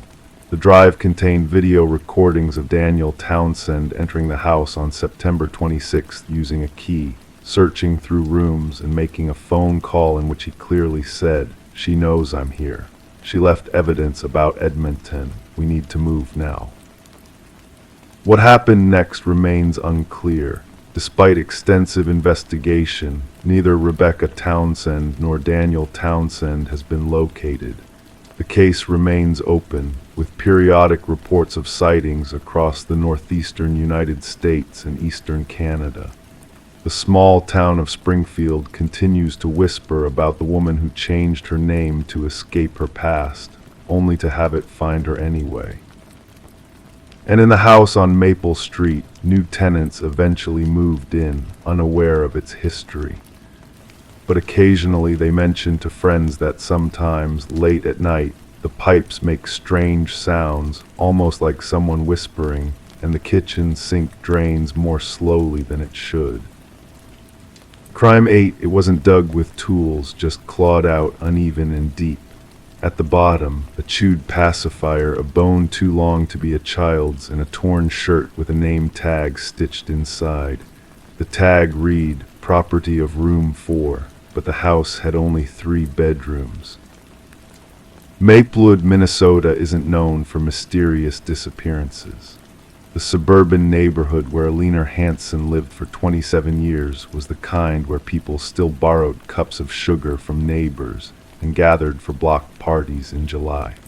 Alina herself was unremarkable in the most pleasant way, a retired elementary school librarian who maintained her garden with quiet dedication and walked her aging Labrador twice daily along the same route. She was 62, widowed for 8 years, with a son in Seattle who called every Sunday evening at 7 p.m. sharp. Those who knew Alina described her as methodical. Her neighbor Diane Kowalski would later tell investigators that you could set your watch by Alina's routine. Lights on at 5:30 a.m., coffee on the porch at 6:15, dog walking at 7 a.m. and again at 5:30 p.m. Mail collected at 2, regardless of weather. Alina wore cardigans in sensible colors and kept her silver hair in the same chin-length bob she'd maintained since the 1990s. Nothing about Alina Hansen suggested mystery. Nothing until February 17, 2023, when she didn't turn on her lights at 5:30 a.m. Diane noticed immediately. She was an early riser herself, often watching the neighborhood awaken from her kitchen window while preparing her husband's lunch. On that particular Friday morning, Alina's house remained dark. When 6:15 came and went without the familiar silhouette on the porch, Diane felt the first hint of unease settle between her shoulder blades. By 8 a.m., with no sign of Alina's Labrador being walked, Diane called Alina's landline. No answer. She tried again at 9, then at noon. The persistent ringing echoed through an apparently empty house. At 2 p.m., when the mail carrier came, Alina's front door remained closed. The bundle of envelopes and magazines accumulated in the small brass mailbox attached to her porch railing. "I knew something was wrong," Diane later said in her police statement. Alina never deviated from her routine, never. By late afternoon, Diane had called Alina's son in Seattle. Jason Hansen tried his mother's cell phone and landline repeatedly, growing increasingly concerned with each unanswered call. At 6 p.m., he asked Diane to check on his mother. She had the spare key for emergencies. What Diane found when she entered Aliner's immaculate bungalow would become the focal point of a case that would consume the Maplewood Police Department for months to come. The house was undisturbed. Every surface gleamed with the evidence of Aliner's meticulous housekeeping. Dishes were put away, countertops wiped clean. In the living room, the remote control sat perfectly aligned with the edge of the coffee table. Aliner's reading glasses rested on top of a dog-eared paperback mystery.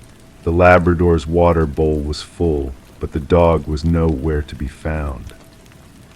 Every room appeared normal until Diane reached the spare bedroom, what Aliner called the sewing room. The door was uncharacteristically closed, and when Diane turned the handle, she found it locked from the inside. "I called out for Aliner," Diane told Detective Marcus Reed. "I thought maybe she had fallen, had a stroke perhaps, but there was no sound from inside." The police arrived 20 minutes later. When they forced open the door to the sewing room, they found something that defied logical explanation. The room was empty of furniture. The sewing machine, fabric storage bins, and small daybed that normally occupied the space had been removed. In their place was a single-area rug, new, based on its pristine appearance, covering most of the hardwood floor. And in the center of the room was Aliner's Labrador, sitting perfectly still, staring at the wall.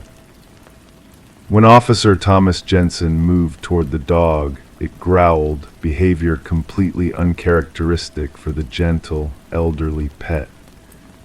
As Jensen approached the animal, his foot caught on the edge of the rug, pulling it back slightly to reveal what appeared to be disturbed floorboards. After removing the dog from the room, the officers pulled back the rug completely. What they found underneath changed the trajectory of what they had assumed was a wellness check for a missing elderly woman.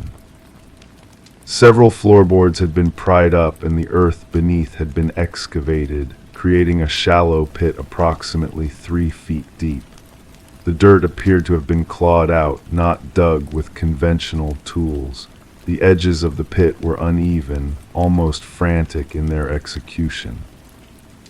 At the bottom of this makeshift excavation lay 3 items: a pacifier with clear teeth marks around its rim, a bone that the medical examiner would later confirm was a human femur belonging to an adult male, and a torn child's shirt. The shirt's collar bore a sewn-in name tag that read "Property of Room 4." Detective Reed, a 20-year veteran with the department, stood silently observing the scene. "The thing that struck me immediately," he would later say during a rare interview, was that Aliner Hanson's house had only 3 bedrooms. The investigation that followed revealed layers of complexity that nobody in the quiet neighborhood could have anticipated. Aliner herself remained missing, her car still parked in the garage, her purse and keys found on the kitchen counter. Her cell phone was recovered from her bedside table, its battery dead. The last call had been to her son on Sunday evening, their regular weekly check-in. Jason Hanson flew in from Seattle the following morning. His shock appeared genuine as he tried to make sense of what had been found in his mother's home. "Mom never mentioned a room 4, he insisted, and she certainly never had children in the house. She didn't even have grandchildren." A thorough search of Aliner's records revealed nothing unusual. Her financial situation was stable, with a modest pension and social security deposits occurring regularly. She had no unusual withdrawals or suspicious transactions. Her medical records showed she was in good health for her age, though she had been prescribed mild sleep aids the previous year for occasional insomnia. The neighborhood was canvassed. Nobody had seen anything unusual. No strange vehicles, no visitors to Aliner's home.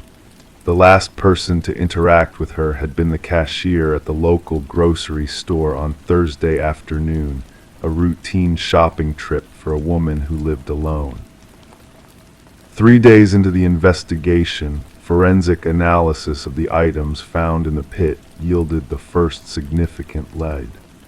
The pacifier contained DNA that matched an unsolved case from 1987, the disappearance of 18-month-old Timothy Weller from a daycare center in St. Paul, just 15 minutes from Aliner's home. The case had gone cold decades ago, with no suspects ever identified.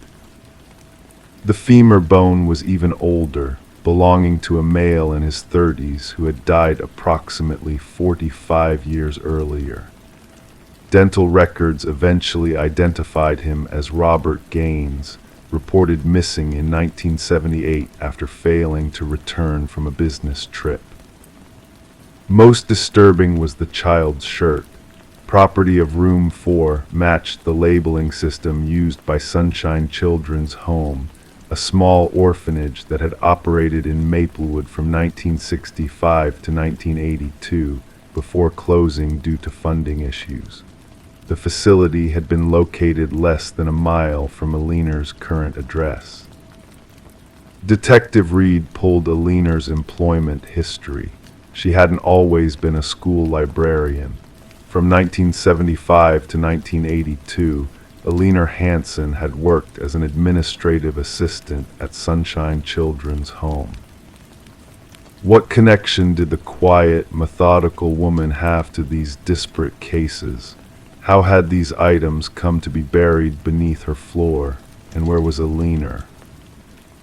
The investigation took an unexpected turn when officers discovered a hidden compartment in Aliner's basement behind a false wall of shelving. Inside was a metal lockbox containing newspaper clippings related to missing children cases spanning 4 decades, including Timothy Weller's. There were also handwritten journals, 37 of them, dating back to 1974. The journals revealed a woman very different from the Aliner Hansen the neighborhood knew. The early entries detailed her employment at Sunshine Children's Home and her growing concerns about the treatment of certain children there, particularly those housed in the facility's isolation ward, Room 4. 3 more arrived today, read an entry from May 1976. No paperwork as usual. H says their troubled cases need special handling, but they cry all night, something isn't right. Later entries grew increasingly paranoid, with Aliner writing about being watched, followed, and threatened by someone she referred to only as H, presumably Howard Linfield, the director of Sunshine Children's Home during that period. The final journal, dated just 1 week before Aliner's disappearance, contained a single, chilling entry. He's found me, after all these years. Says he'll make me dig it back up myself. Says he'll stand right there and watch me do it. God help me, I don't think I can go through with this again.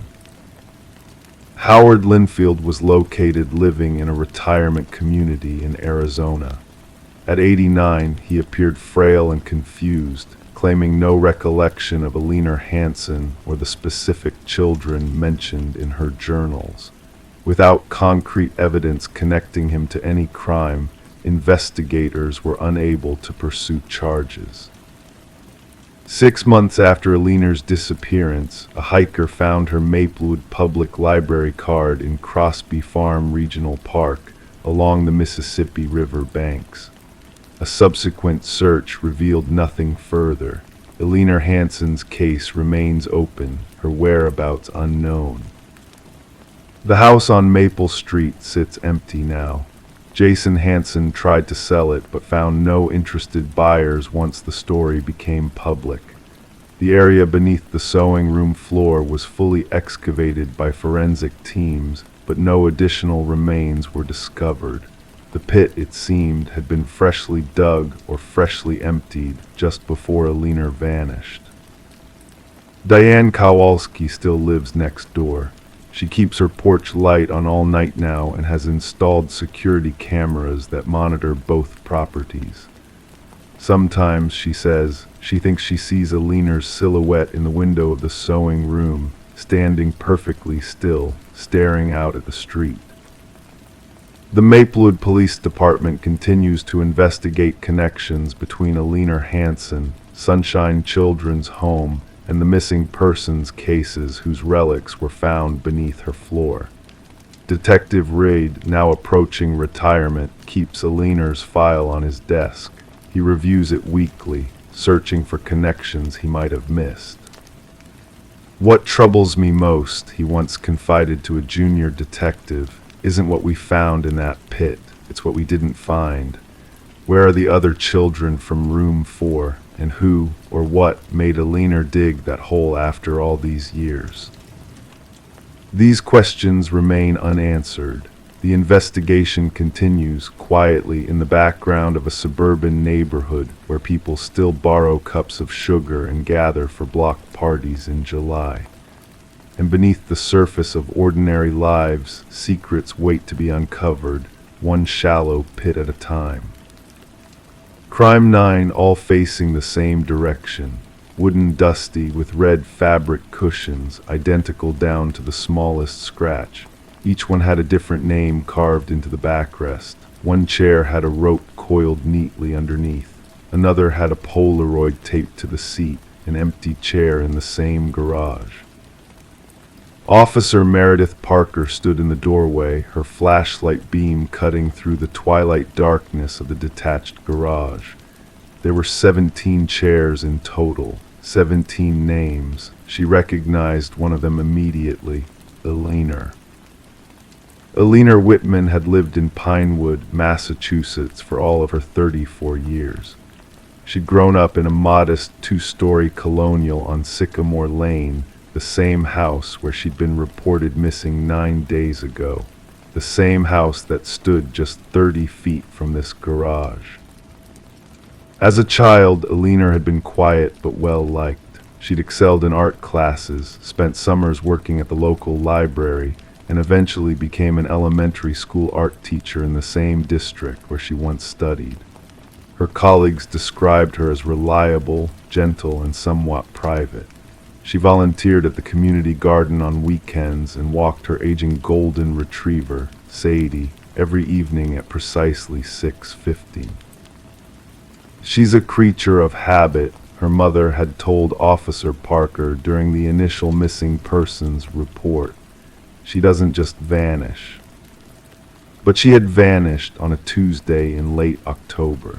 According to neighbors, Aliner had left for work that morning at her usual time, 7:30 a.m.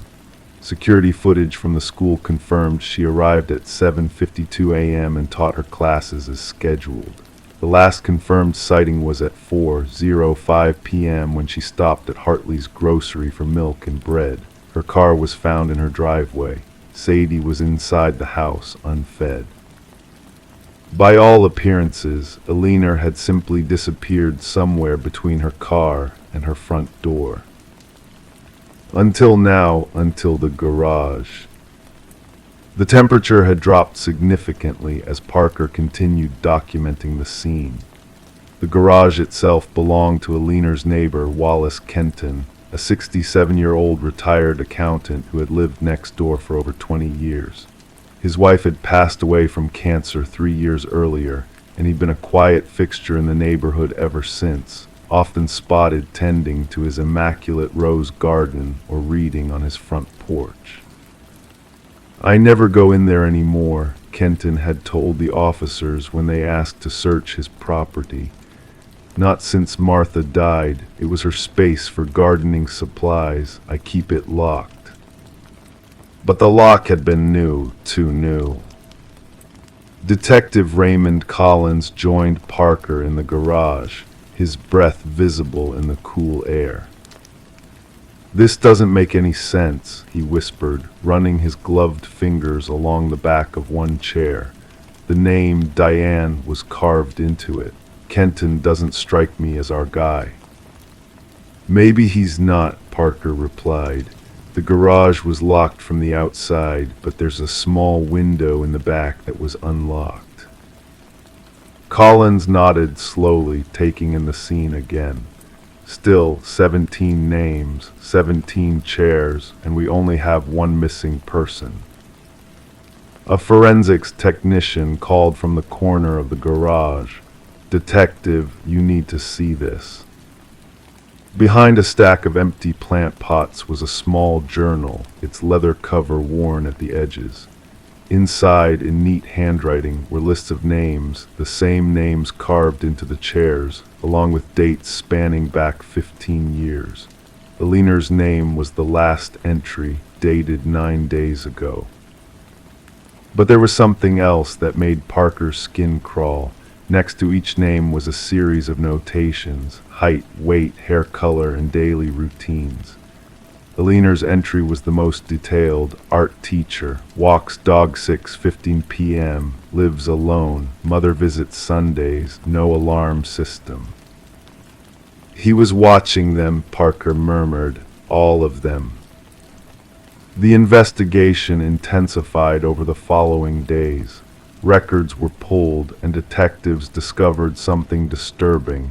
None of the other 16 names matched missing persons cases in Pinewood. They expanded their search to neighboring counties, then statewide. 3 names connected to cold cases, women who had disappeared without a trace from towns within a 50-mile radius. Diane McClintock had vanished from her home in Westboro in 2019, Heather Adams from Framingham in 2012, and Julie Bennett from Worcester in 2009. None had ever been found. The remaining names matched no known cases. Wallace Kenton maintained his innocence throughout questioning. His alibi for the day of Aliner's disappearance was solid. He'd been at a doctor's appointment, followed by lunch with his brother, all confirmed. His fingerprints didn't match those found on the journal. DNA samples showed no connection to the evidence collected. "Someone is trying to frame me," he insisted. "I haven't opened that garage in years."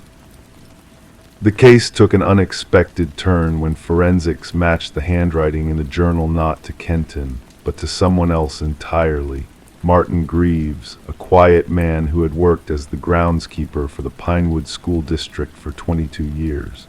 The same district where Aliner taught, the same district where 3 of the other named women had once worked.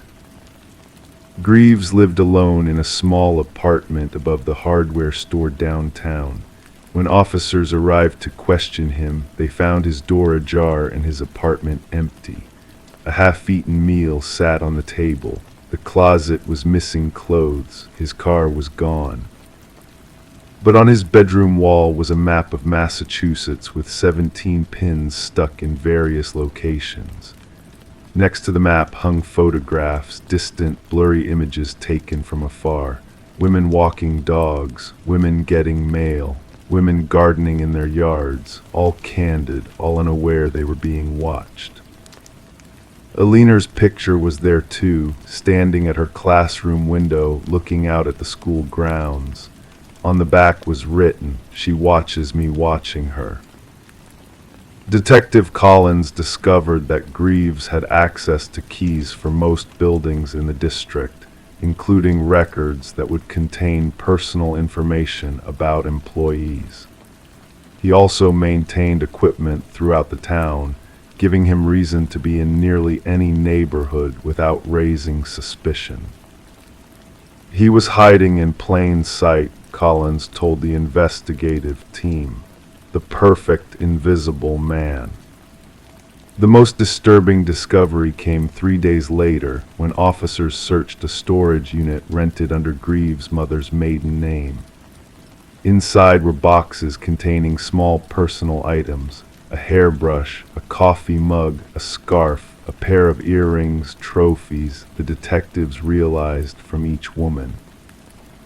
From Aliner, there was a red ceramic apple paperweight from her desk. It had disappeared the same day she had. But of Aliner herself, or any of the other women, there was no trace. As the investigation expanded, more connections emerged. Greaves had performed maintenance at Wallace Kenton's property twice in the past year, most recently to trim tree branches near the power lines, giving him access to the garage. Digital records showed he had searched Aliner's name online dozens of times in the months before her disappearance. 2 weeks into the investigation, Greaves' abandoned car was found at a bus station in Albany, New York. Security footage showed him boarding a bus to Chicago, but the trail went cold there. Meanwhile, the community of Pinewood gathered for candlelight vigils. Aliner's students made artwork depicting their missing teacher. Her mother appeared on local news, pleading for information. The school established a memorial scholarship in Aliner's name. Though no one would say the word memorial aloud, hope remained, however faint. Officer Parker returned often to the garage with its 17 chairs, studying them as if they might speak. Forensic teams had examined every inch, finding microscopic blood evidence on 3 of the chairs, including Aliner's. Not enough to indicate a violent struggle, but enough to suggest the chairs had been more than symbolic. What did he do with them? Parker asked Collins one evening as they reviewed the case files. 17 women don't just disappear. Collins had no answer. The question haunted the investigation as weeks passed without new leads. 4 months after Aliner's disappearance, a package arrived at the Pinewood Police Department addressed to Officer Meredith Parker. Inside was a single Polaroid photograph, a wooden chair with a red cushion standing alone on what appeared to be a beach at sunset. Written on the back was one line, "She finally has her own view." The postmark was from Veracruz, Mexico. To this day, Aliner Whitman and the 16 other women remain missing. Martin Greaves has never been found. The chairs still sit in an evidence warehouse, their silent arrangement preserving the moment of discovery. Wallace Kenton sold his house and moved to Florida, unable to escape the whispers and stares of neighbors who never fully believed in his innocence.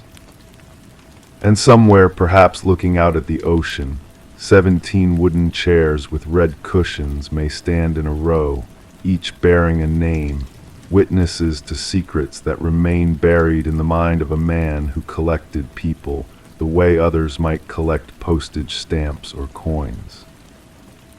Just items on a list, just names on chairs, just lives interrupted mid-sentence. Story 10. The town never spoke of the house on the edge of the woods. It stood solitary, windows dark, porch bowed by time's weight. No one laid claim to it. No one recalled its builder. Yet when hikers strayed too near, they glimpsed the peculiar site names carved into the wooden walls, etched deep like omens. On the list's bottom, fresh and untouched, lay a name unfamiliar to all. Then a whisper quivered, "That's mine." The call came at night. Dispatch logged it as a routine trespassing incident. The voice belonged to Mason Wright, the head hiker who found his name etched into the forsaken house. Responding officers anticipated mere mischief, perhaps a prank among peers. What they encountered defied logic. Detective Sarah Keller arrived as twilight draped the forest. Her flashlight's beam pierced the shadows, revealing the worn facade of the dwelling. The names 27 in all ran vertically down the eastern side. Some had faded, blending into the aged wood. Others remained sharp, as if freshly carved. End Mason Wright, the incision still smelling of sawdust. "I've never set foot here," Mason asserted, his breath forming mist in the icy air. "I can't grasp how anyone knows my name." The inquiry commenced with checks on each listed name. The findings sent shivers through the detective team. Every name belonged to a person reported missing over the past 40 years. Some cases had gone cold, others lingered open, but all shared a chilling detail: the individuals vanished while hiking alone. Forensic experts photographed each carving, documenting the depths, techniques, and weathering. The oldest name, Rebecca Hansen, aligned with a missing persons case from 37 years prior. The records painted a picture of a young woman who ventured into these woods and never returned. Search parties found naught but a lone hiking boot beside a stream.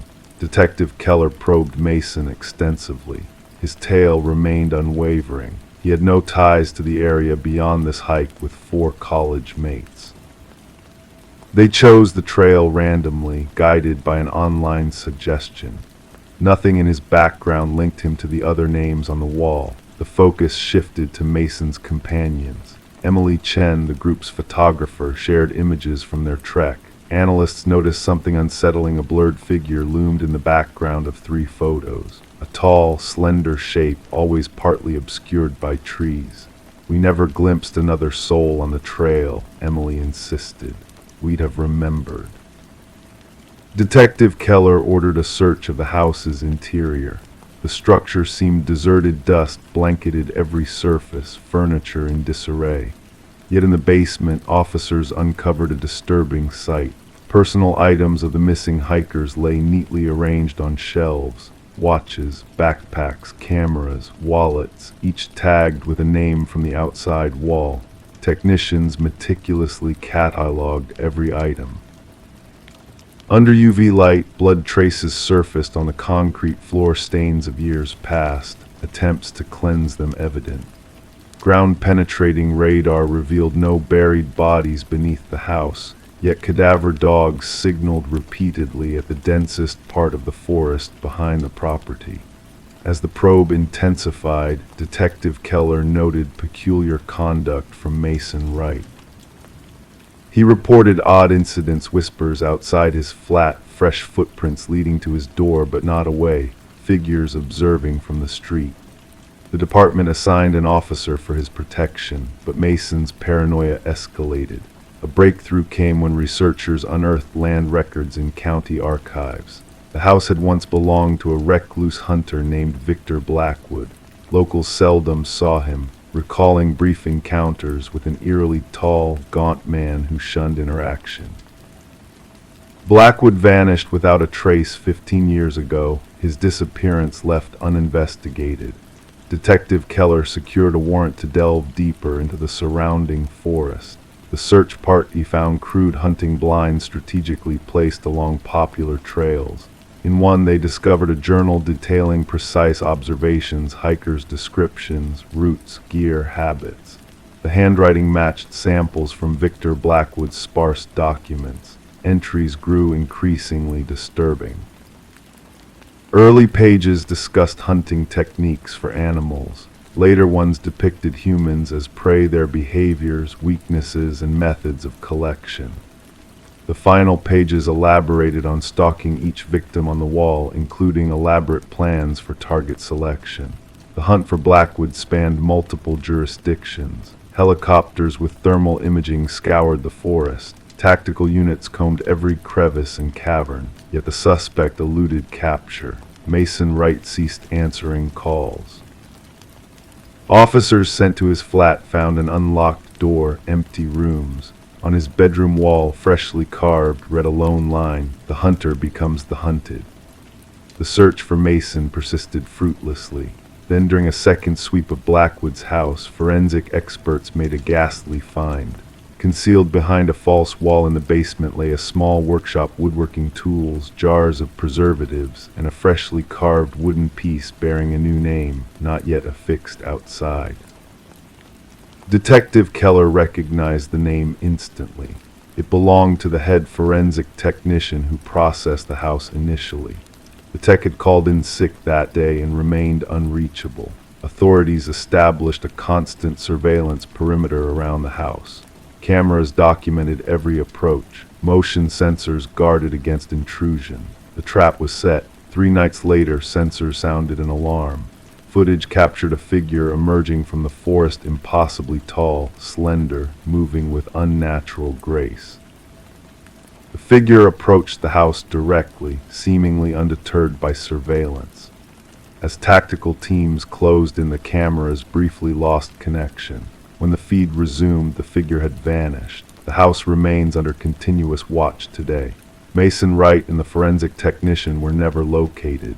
The investigation presses on, with fresh resources allocated as similar vanishings occur in other wooded areas. The names on the wall have become infamous among law enforcers. Some officers dare not utter them. Others steer clear of the case entirely, and local hikers avoid the house, fearing that even mentioning it might add their names to that dreadful list, the names unvoiced by all. Story 11, the enigmatic Victorian. She crossed the threshold, greeted by dancing dust particles in the still, abandoned air. The house stood frozen in time, its peeling walls and shrouded furniture telling silent tales of neglect. Each step she took felt like a journey into a realm untouched by the passing years except for one peculiar detail. The doors, all of them, led her back to the same room. No matter which handle she turned, no matter where she wandered, the parlor welcomed her back with eerie familiarity. The only path forward seemed to be the one she had already trodden, but when she turned to retrace her steps, the front door had vanished into thin air. The revelation of Morgan Pierce's lifeless form turned the once forgotten Victorian house into a place of somber intrigue. Detective Sarah Lind stood at the threshold observing forensic experts as they moved silently through the dim interior, their presence ghostly amidst the shadows. Among the locals, the house had garnered a reputation as a site where compasses lost their way, and whispers of unseen watchers lingered in the air. Now, beneath its time-worn facade, lay secrets far more chilling than mere folklore. The initial assessment suggests she passed 3 days ago, the medical examiner murmured, his words barely audible in the heavy silence. Asphyxiation appears to be the cause of death. Morgan had been discovered seated in an antique chair in the parlor, her posture serene as if awaiting a long-anticipated guest. No signs of struggle marred her peaceful expression, her hands folded with delicate precision in her lap. The scene exuded a profound stillness that even seasoned investigators found disquieting. "Who stumbled upon the body?" Lind inquired, scanning her notes intently. "A real estate agent showing the property stumbled upon her," her partner replied. "At first, they mistook her for a trespasser until they drew closer." The house had languished uninhabited since the passing of its previous owner, Eleanor Blackwood, nearly half a decade prior. Legal disputes had left the property in a state of limbo, unwanted, unsold, and fading from memory, save for the occasional intrusion by vandals and thrill-seekers. Morgan Pierce, a 26-year-old graduate student delving into architectural anomalies for her thesis, had been captivated by the enigmatic Victorian's reputation for disorienting those who dared to explore its depths. Her roommate reported her missing 2 days prior, Lind noted. Morgan mentioned researching the house where people get lost. Further investigation unveiled a pattern of Morgan's visits to the house in the weeks leading to her demise. Her journal entries chronicled peculiar acoustic phenomena, chilling cold spots that defied explanation, and doors that seemed to defy logic by leading to different chambers with each opening. In her final notation, she spoke of bringing specialized equipment to document what she cryptically referred to as spatial inconsistencies, equipment that remained conspicuously absent from the scene. During the autopsy, an unexpected revelation emerged: traces of a rare alkaloid in Morgan's system, derived from a plant utilized in certain shamanic rites. While known to induce disorientation and vivid hallucinations, the amount found was insufficient to prove fatal. She wasn't one to dabble in recreational substances, her boyfriend asserted adamantly. Morgan was meticulous in her approach to research. She wouldn't have jeopardized her faculties willingly. Examination of Morgan's phone uncovered fragments of deleted messages, exchanges with an individual sharing her fascination with the house, someone who professed to hold insight into its enigmatic nature. The exchanges grew increasingly intimate and enigmatic, hinting at hidden truths waiting to be unveiled. The house retains memories of its past, one message alluded. It yearns for someone to comprehend. The trail led investigators to Adam Reeves, an architectural historian who had engaged in correspondence with Morgan. His expertise in rare spatial phenomena had drawn her in, transforming their professional rapport into a more personal bond. When questioned, Reeves expressed genuine sorrow at Morgan's tragic fate. "The house harbors a reputation," he divulged. "The original architect wove optical illusions and false perspectives into its design, intending to bewilder and beguile. Morgan believed there existed a deeper layer of truth beyond mere sleight of hand." Yet Reeves possessed a rock-solid alibi for the estimated time of Morgan's passing. Surveillance footage placed him delivering a lecture at a university symposium miles away. A breakthrough materialized from an unexpected source, the revelation of a long-buried family secret by Eleanor Blackwood's grandson, now residing overseas. Contacted by investigators, he disclosed a dark legacy concealed for generations. "My grandmother wasn't the sole Blackwood to meet her end in that house," he divulged. "Others followed suit, always discovered in the parlor, always at peace. Our family dubbed it the claiming." Handing over decades-old journals, the grandson unveiled a grim truth: deaths initially attributed to natural causes were, in fact, linked by a sinister thread. Those spending prolonged periods within the house eventually succumbed to what the family euphemistically termed the influence. A secondary sweep of the premises unveiled a concealed compartment behind the parlor's fireplace. Within its confines lay Morgan's missing equipment, alongside a startling discovery: an alcove housing artifacts from diverse indigenous cultures, meticulously arranged in a precise geometric configuration. At its heart rested a weathered figurine, its features smoothed by the touch of generations past. Analysis identified the figurine as a representation of a deity associated with liminal spaces, thresholds between worlds. Traces of the alkaloid found in Morgan's system clung to the artifacts, weaving a sinister connection. The case took a harrowing turn when forensic analysis of dust patterns within the house indicated a presence beyond Morgan at the time of her passing. Partial fingerprints, foreign to Morgan or any recorded visitor, adorned doorknobs scattered throughout the dwelling. 3 weeks into the inquiry, Adam Reeves was discovered lifeless in his dwelling. Like Morgan, he sat serenely facing the entryway, the telltale alkaloid present in his system. Clenched within his grasp lay a key bereft of a match within his abode, but a perfect fit for the concealed compartment within the Victorian. In a parting email addressed to himself as if to preserve a testament, Reeves inscribed, "The house doesn't bind you physically, it ensnares your perception. Morgan was right, the doors led where they always have, yet something compels you to believe you're traversing in circles. Once the verity dawns upon you, departure is within reach, but by then, the desire to leave has long waned." Officially labeled as suspicious deaths under scrutiny, the Victorian was subsequently condemned, access barricaded by vigilant authorities. Whispers persisted of spectral lights flickering within its confines on certain moonlit nights, and of visitors who entered but never emerged. Some locals murmured that the house claimed those who delved too deeply into its enigmas.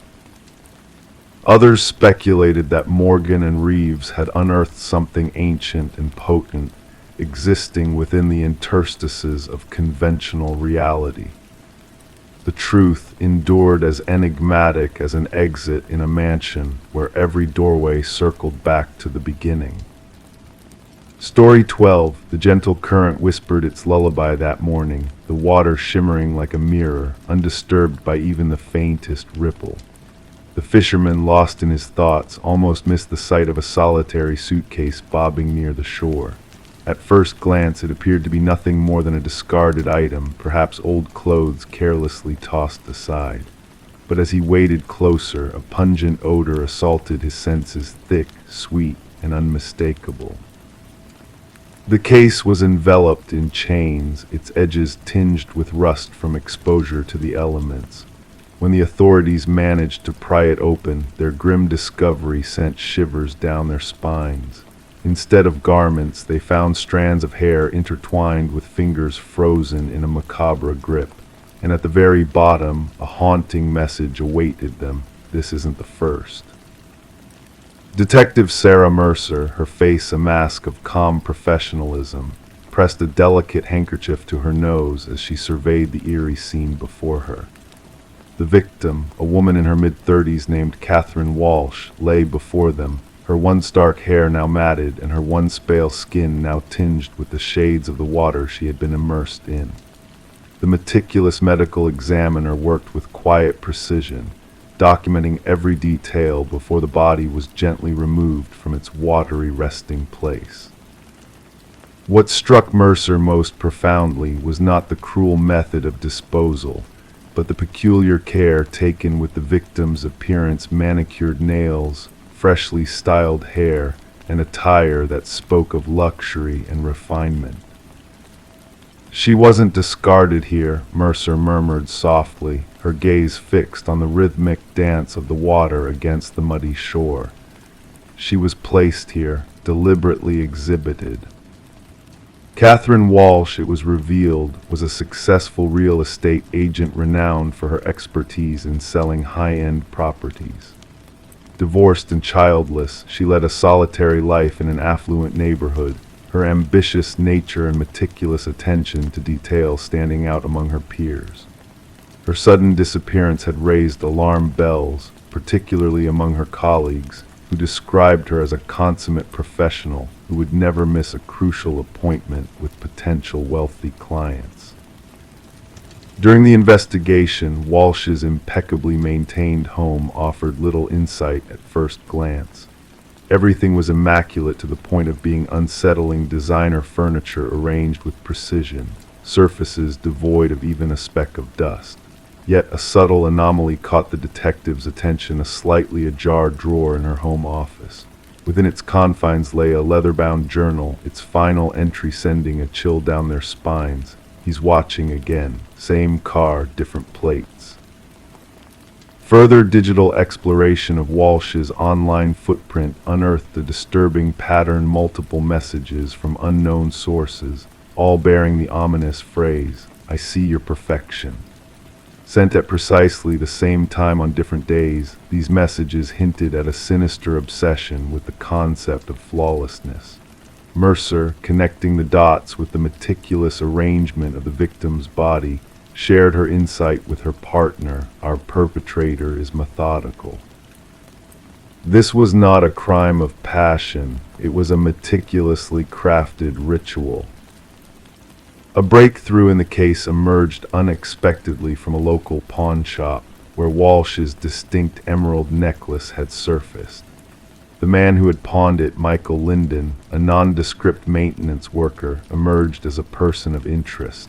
Surveillance footage revealed Linden's frequent visits to Walsh's building, often under the guise of maintenance work, during times when she was absent, showcasing a disturbing pattern of stalking and intrusion. Upon searching Linden's unassuming apartment, investigators were met with a chilling sight: walls adorned with surreptitiously taken photographs of Walsh and other women, all sharing a striking resemblance. Some images were defaced with red marks, indicating a sinister selection process. Walsh, it turned out, was only one of his victims. Deep within a concealed compartment in Lyndon's closet, a shrine of terror was uncovered. Personal belongings of each victim were meticulously arranged: a lock of hair, a lipstick-stained tissue, personal effects meticulously catalogued. Each collection was accompanied by a notebook detailing intimate details of their lives, from daily routines to personal habits. The interrogation room turned icy as Lyndon was brought in for questioning. His outward appearance betrayed no hint of malice, his demeanor eerily placid.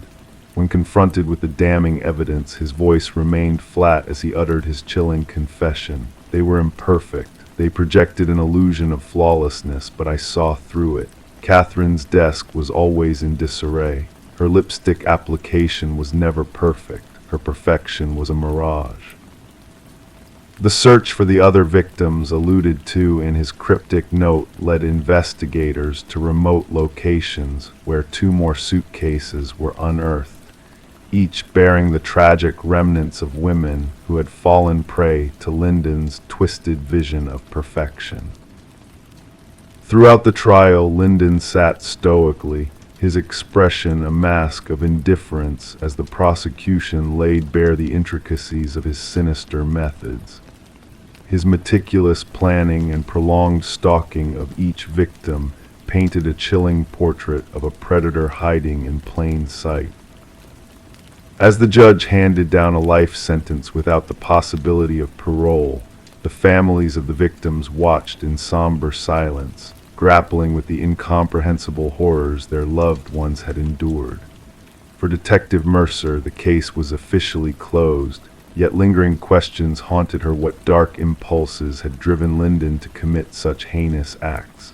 What demons of imperfection had tormented him, leading him to seek out and destroy those he deemed flawed? The river continued its meandering journey downstream, its waters eventually washing away all traces of the nightmarish saga.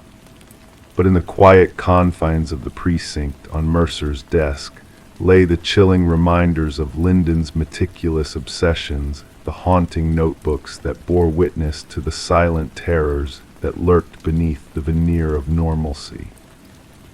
And in the stillness of the night, as the world drifted off to sleep, the echoes of a disturbed mind's pursuit of perfection whispered softly, a cautionary tale of the darkness that can reside within the most unassuming of souls. Story 13: The Enigma of the Vanishing Man. The calf had been his sanctuary for countless mornings, same spot, same brew, same enigmatic presence. The barista recognized his face, yet his identity remained a mystery to all. Then one day he failed to materialize. When law enforcement scrutinized his habitual seat, they stumbled upon a forsaken wallet. Inside lay a driver's license with a photo, but devoid of any name or address, just a vacant space where his identity should have resided. Upon analyzing the security footage, they witnessed the inexplicable. He had entered, he had seated himself, but he had never departed. Detective Sarah Mercer pondered the chilling security footage, her fingertips grazing the icy metal table. The stranger, now dubbed John Doe in the investigative files, appeared mundane on camera. Of average stature, unassuming features, clad in a navy coat and carrying a weathered leather messenger bag, his unremarkable presence made his disappearance all the more unsettling. "Replay it once more," she directed the tech expert. The footage unveiled John entering the cafe amidst the bustling morning rush. He ordered his usual black coffee, unsweetened, and settled at the secluded corner table shielded by a verdant plant. Engrossed in his thoughts, he extracted a notebook from his bag and began inscribing. Occasionally he would sip his coffee, gaze out the window. Then came the pivotal moment. He placed his wallet on the table, rose, and headed towards the restroom corridor. Yet he never retraced his steps. He never emerged through any exit. He simply evaporated. "Examine the restroom footage," Mercer urged. "That's the peculiarity," the specialist responded. He never ventured into any restroom. We've scrutinized every camera angle. It's as though he evaporated into thin air. Back at the precinct, Mercer scattered the wallet's contents across her desk. The driver's license image mirrored their enigmatic man, but the personal details were conspicuously absent, replaced by void spaces. The credit cards bore no names, solely 16-digit sequences that led to non-existent accounts when traced. Neat stacks of cash in varying denominations. A receipt from the CAF dated 3 days past. And a solitary business card blank on both sides, except for a phone number inscribed in faint gray ink. When Mercer dialed the number, the line connected, but silence ensued. The faint rustling of paper, perhaps flipping pages, resonated faintly. After 30 seconds, the call abruptly terminated. The barista who had served John for years could offer scant insight.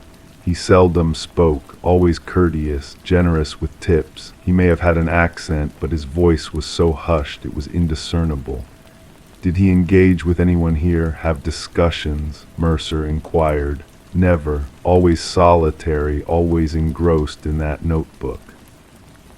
The notebook lingered on the table alongside the forsaken wallet, its pages brimmed with lines appearing to be coded or ciphered text.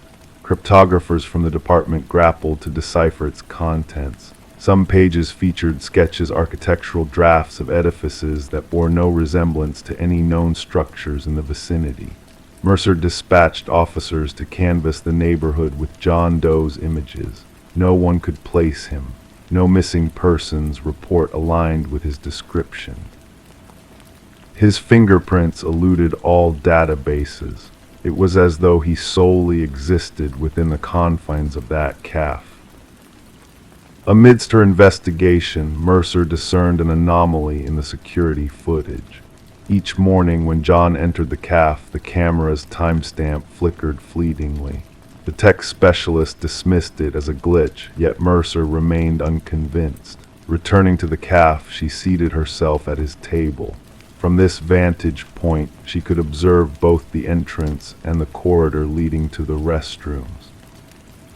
Suspended between them hung an antique mirror, its frame intricately embellished with symbols akin to those in John's notebook. Upon the CAF owner's arrival, Mercer inquired about the mirror. That relic, it predates my tenure, arrived with the edifice. Exceedingly weighty, requires 2 individuals to relocate it. Has it ever been shifted for cleaning or refurbishment? Not in my tenure. Why? Mercer approached the mirror, scrutinizing her reflection. The glass bore a subtle distortion, rendering the reflection deeper than usual. She extended her hand to touch the surface, anticipating cold glass, only to encounter an anomalous warmth. The forensic team descended to probe the mirror.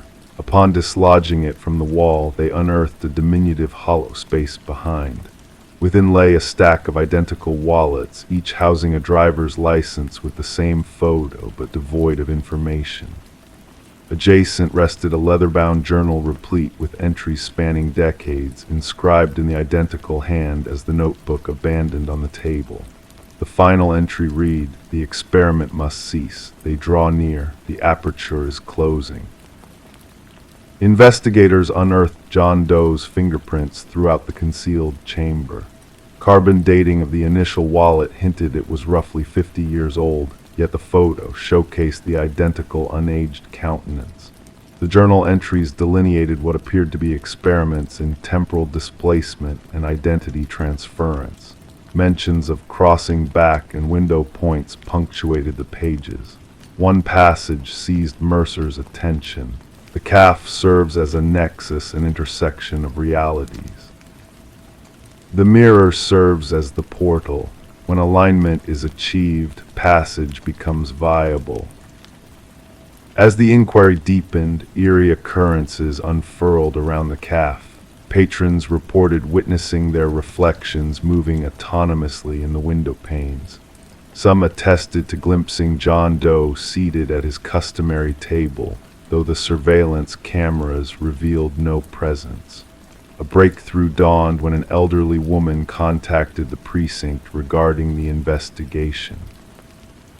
Introducing herself as Margaret Keller, a former physicist involved in classified government undertakings, she recognized John Doe from the media coverage.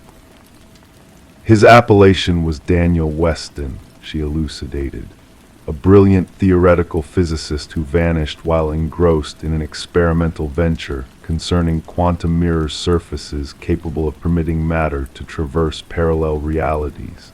Keller proffered documents indicating Weston had been declared deceased following a laboratory mishap. The date of his disappearance aligned with the earliest entry in the journal, Unearthed Behind the Mirror. He posited that our reality is merely one of myriad coexistent realms, Keller expounded. He hypothesized that specific locales serve as vulnerable points between these realities, locales where an individual could potentially transition. Armed with this newfound knowledge, Mercer revisited the CAF. The establishment, she discovered, was erected on land that once accommodated the research facility where Weston dwelled. The CAF had been constructed directly atop the laboratory where he vanished. The saga culminated when Mercer, scrutinizing the security footage solo late one night, discerned a revelation overlooked in prior viewings. In the backdrop reflected in the mirror, she espied John Doe Daniel Weston contemplating his seated doppelganger, two iterations of the same individual coexisting. Hastening to the CAF to reinspect the mirror, Mercer encountered it shattered on the floor. Amidst the fractured shards lay a final missive inscribed in the familiar hand: "The experiment has concluded. The portal is shut. Refrain from pursuit." The enigma of the man who eluded existence persisted unresolved. The CAF shuttered shortly post-inquiry. The structure eventually razed. Daniel Weston's remains remained elusive. His notebooks and journals vanished from the evidence vault under cryptic circumstances. Detective Mercer withdrew from the force shortly thereafter. Locals occasionally glimpsed her perched on her veranda, fervently inscribing in a notebook akin to Weston's. Adorning her wall hung a fragment of an antique mirror, its surface occasionally appearing to oscillate when unobserved. Story 14. She always avoided the attic, but circumstance forced her hand when a storm unleashed a leak in the roof. The forgotten attic was a realm of dust and cobwebs, filled with relics of the past. Nestled in the shadows lay an ancient dollhouse, a miniature world frozen in time with intricately placed furniture. However, a sense of unease crept over her as she gazed inside. The figures within were not mere dolls, they were tiny, meticulously carved replicas of her family. Each miniature mirrored the exact position of its real-life counterpart, save for one glaring difference. Her own figure, meant to be sitting like the rest, stood eerily by the attic door.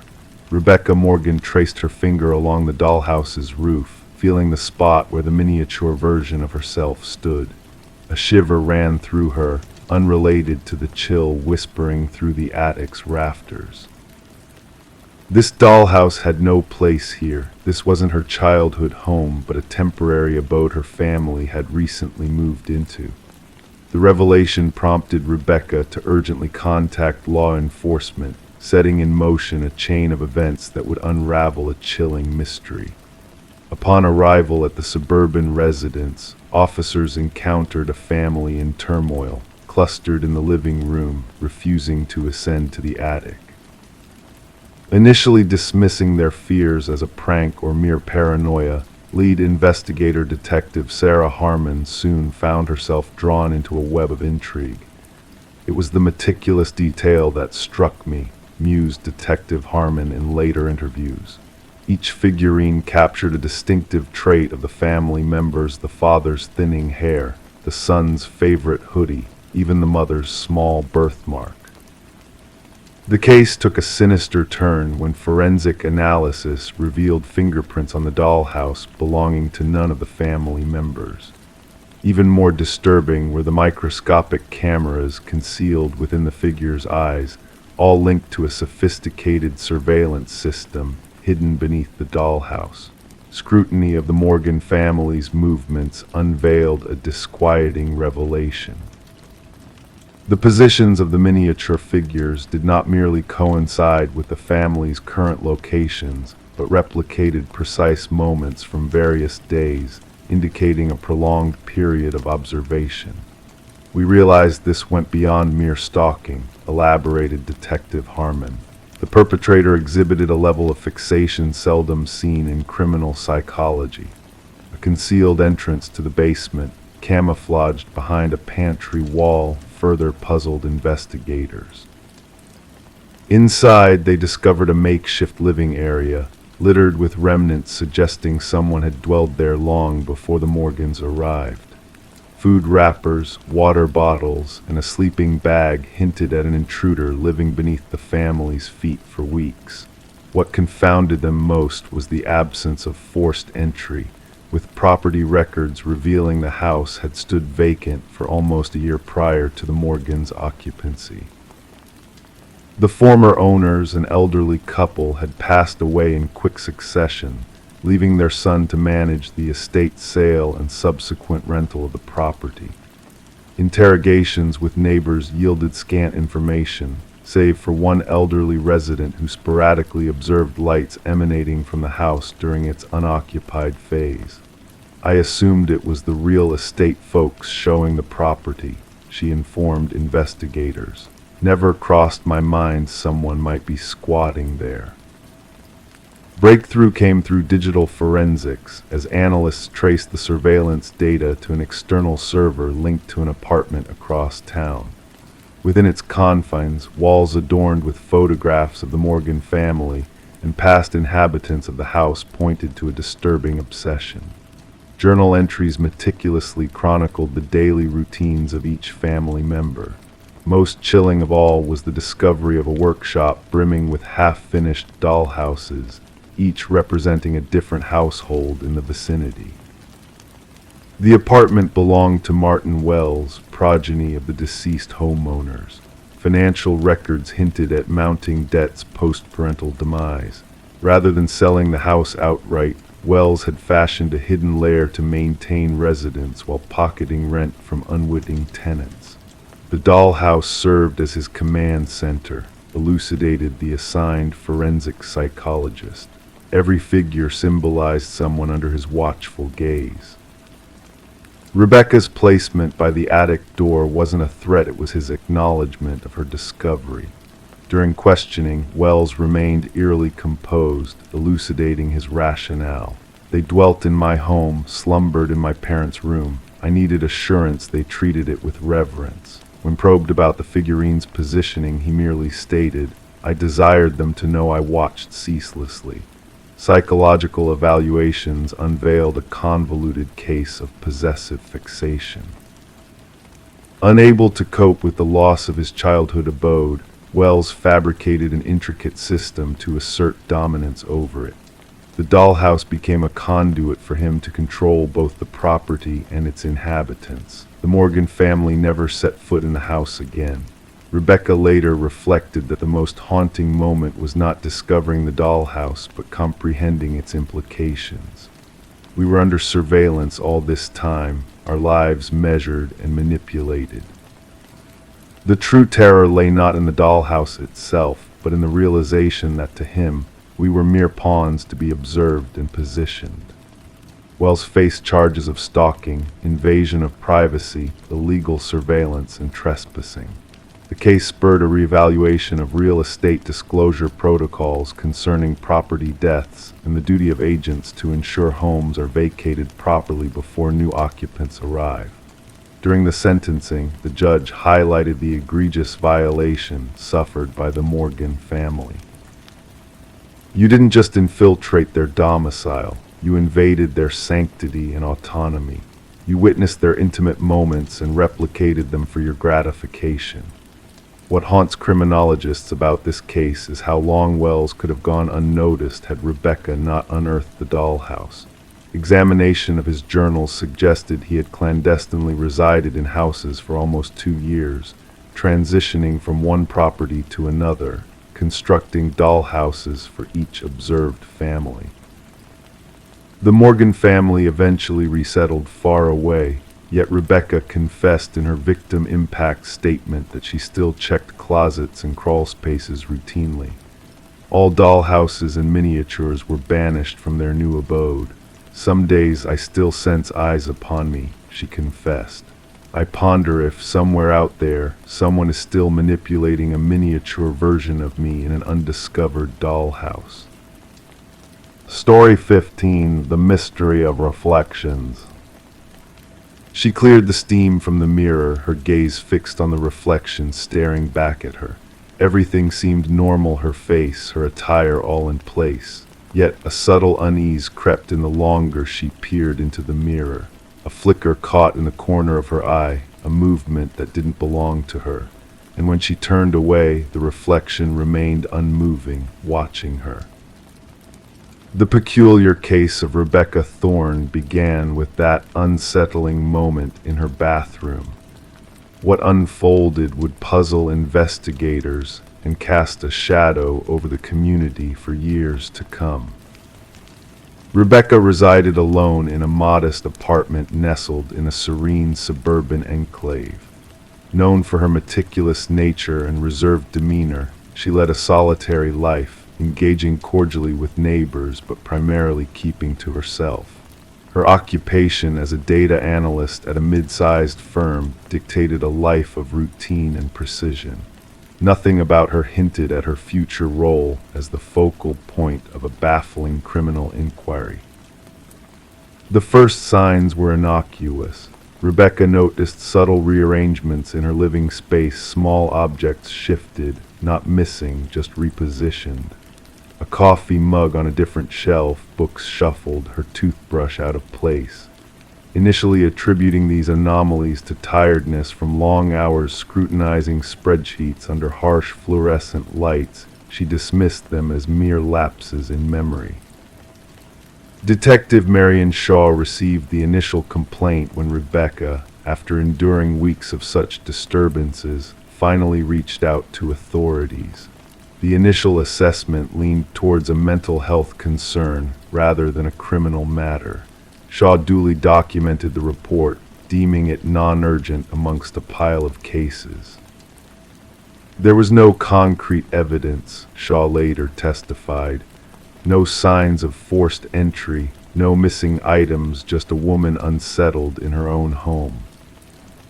The pivotal moment arrived with the incident in the bathroom mirror. During her subsequent interaction with the police, Rebecca vividly recounted how her reflection appeared to move independently, instilling a constant sense of surveillance even in solitude. This time she possessed proof a self-installed security camera aimed at her front door. The footage revealed a chilling sight that sent shivers down the spines of seasoned officers. The grainy video depicted Rebecca departing for work in the morning, followed by an identical figure using a key to enter her apartment 20 minutes later. Forensic scrutiny confirmed no tampering or digital alteration in the footage. The intruder moved dressed and carried herself exactly like Rebecca, down to the distinctive leather bag.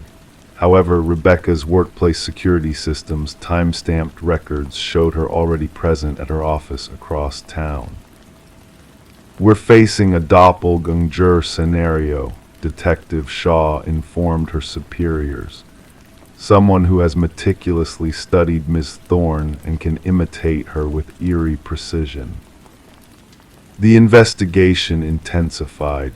Only Rebecca's fingerprints were found throughout her residence, with no trace of foreign DNA. Neighbors reported routine sightings of Rebecca, nothing amiss her comings and goings as uneventful as ever. Mrs. Keller, a neighbor, mentioned a peculiar encounter where Rebecca failed to acknowledge her greeting, an uncommon occurrence but not alarming. Rebecca commenced documenting the disturbances in a journal. Minor alterations in her home escalated, vanishing food from the fridge, unaccounted computer searches, and unsettling selfies on her phone resembling her but taken without her knowledge. Some images portrayed a subtly altered expression, a smile too wide, eyes too intense. "I feel like I'm descending into madness," she confided to Detective Shaw during their third meeting.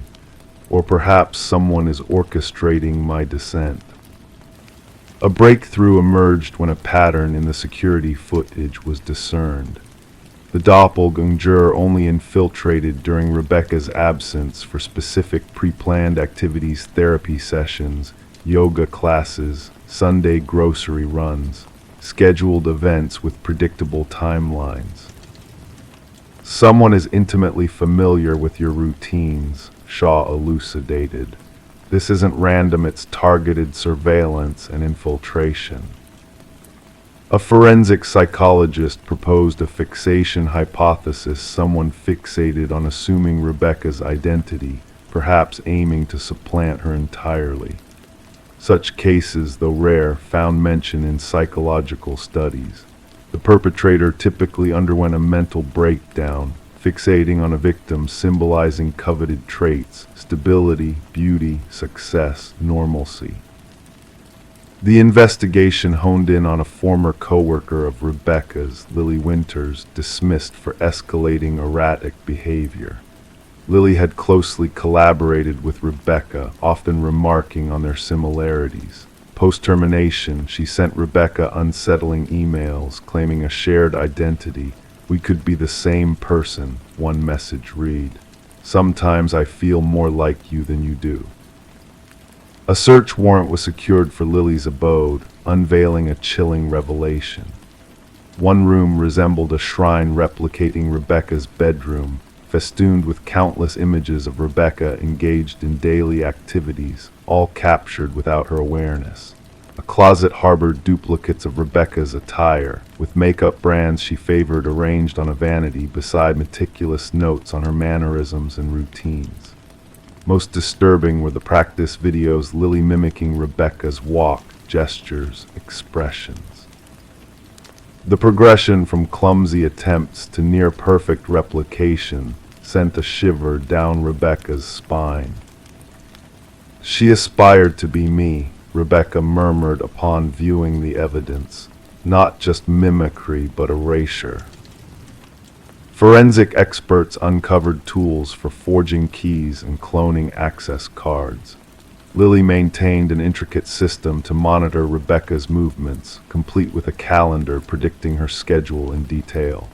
What eluded investigators was Lily's endgame.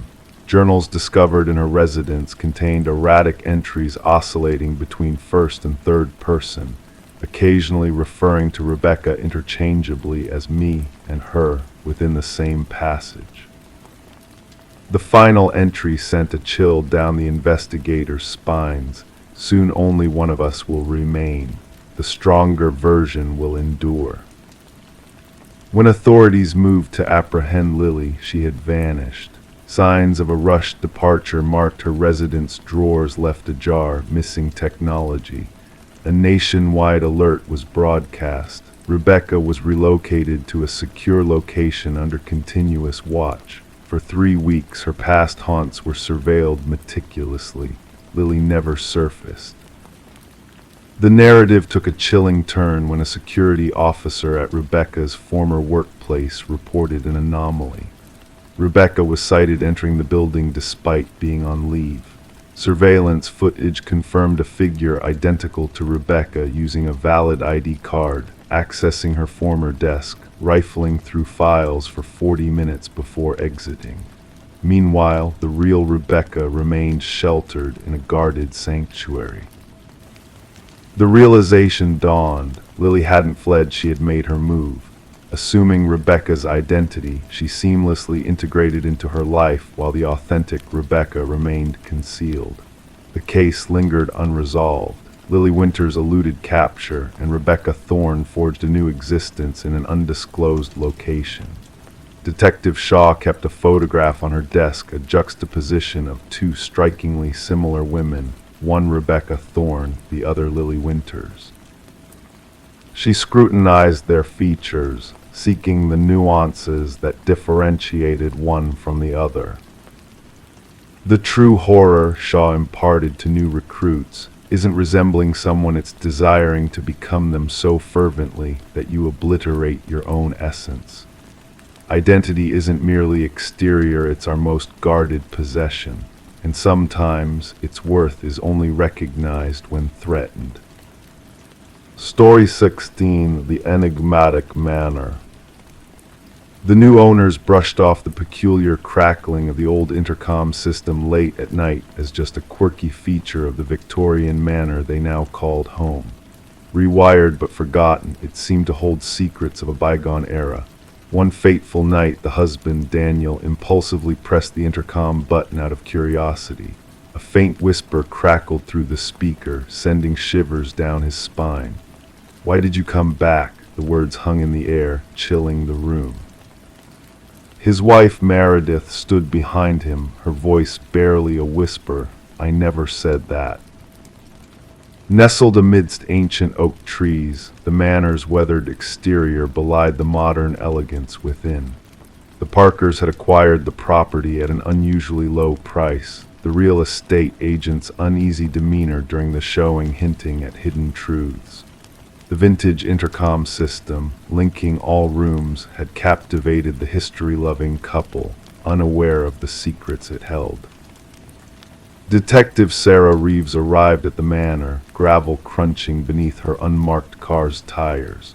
What had been reported as a potential break-in seemed to carry an air of mystery beyond a simple intrusion. Daniel, his complexion pale in the dim light, met her at the door and led her through the grand foyer. "It all began with the intercom," he recounted, his voice tinged with unease. "Static, then whispers, then full sentences. My wife thought I was imagining it until she heard it too." In the living room, Meredith sat rigid on an antique sofa, her hands tightly gripping a steaming mug she dared not touch. "We found something hidden behind the wall," she revealed abruptly. Daniel wanted to expand the pantry, and behind the drywall her voice faltered. There, wrapped in decaying plastic, they had uncovered a small leather-bound journal. Detective Reeves, gloved hands carefully opening its fragile pages, discovered the elegant yet frantic script of Alina, the previous owner. Her entries hinted at a growing fear of her husband, Vincent, planning her harm. Daniel explained the last entry, 30 years old. After that, silence. The previous owners mentioned purchasing from an elderly man who relocated to a retirement community. Further investigation unveiled that Vincent and Alina Blackwood had indeed resided in the house. Records indicated Vincent selling the property shortly after Alina's disappearance. No legal separation, address change, or financial activity in her name since the final journal entry. A thorough search of the property exposed anomalies beneath the garden shed's concrete foundation. As the team unearthed the truth, human remains emerged, forensic evidence pointing to a woman in her 40s, a gold wedding band bearing the inscription, "To Alina, my eternal love." The case against Vincent Blackwood swiftly formed, now aged and residing in a care facility, his chilling confession revealing a dark truth. She wouldn't cease her chatter, Vincent's calm voice echoed the past horrors. Through the intercom, incessant questions, always checking on me. I disconnected it, but she reconnected it herself, wanting to be near, always watching. His vacant gaze met theirs. I wanted peace.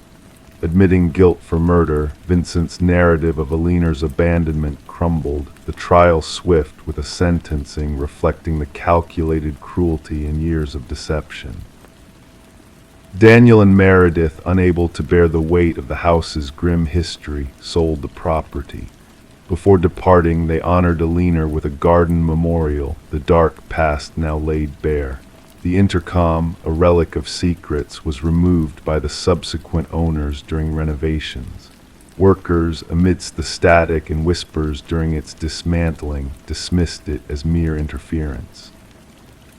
Detective Reeves revisited the Blackwood case file, pondering how the manor had whispered its secret across time. The justice system had finally caught up with Vincent, Aliner's voice resonating through the years. Dubbed the house that answered back among local law enforcement, the manor's presence lingered.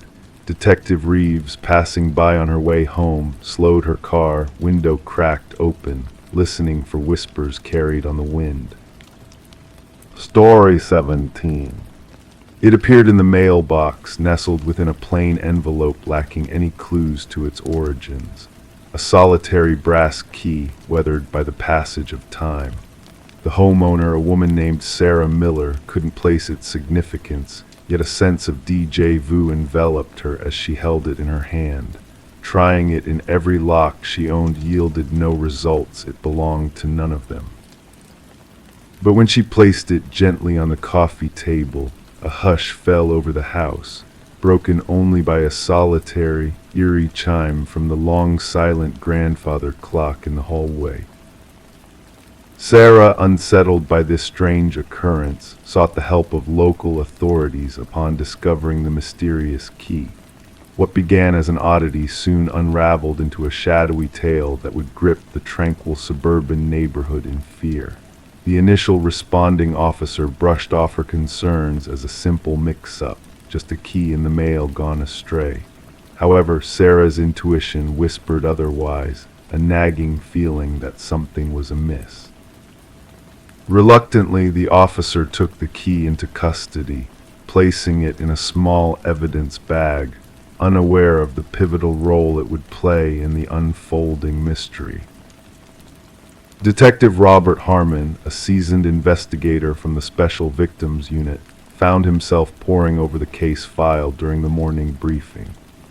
With a keen sense for cases that transcended their innocuous beginnings, the brass key sat innocently on his desk, yet its presence cast a shadow of unease over the room. Background checks painted Sarah as a law-abiding citizen, a retired English teacher, a widow with grown children living far away.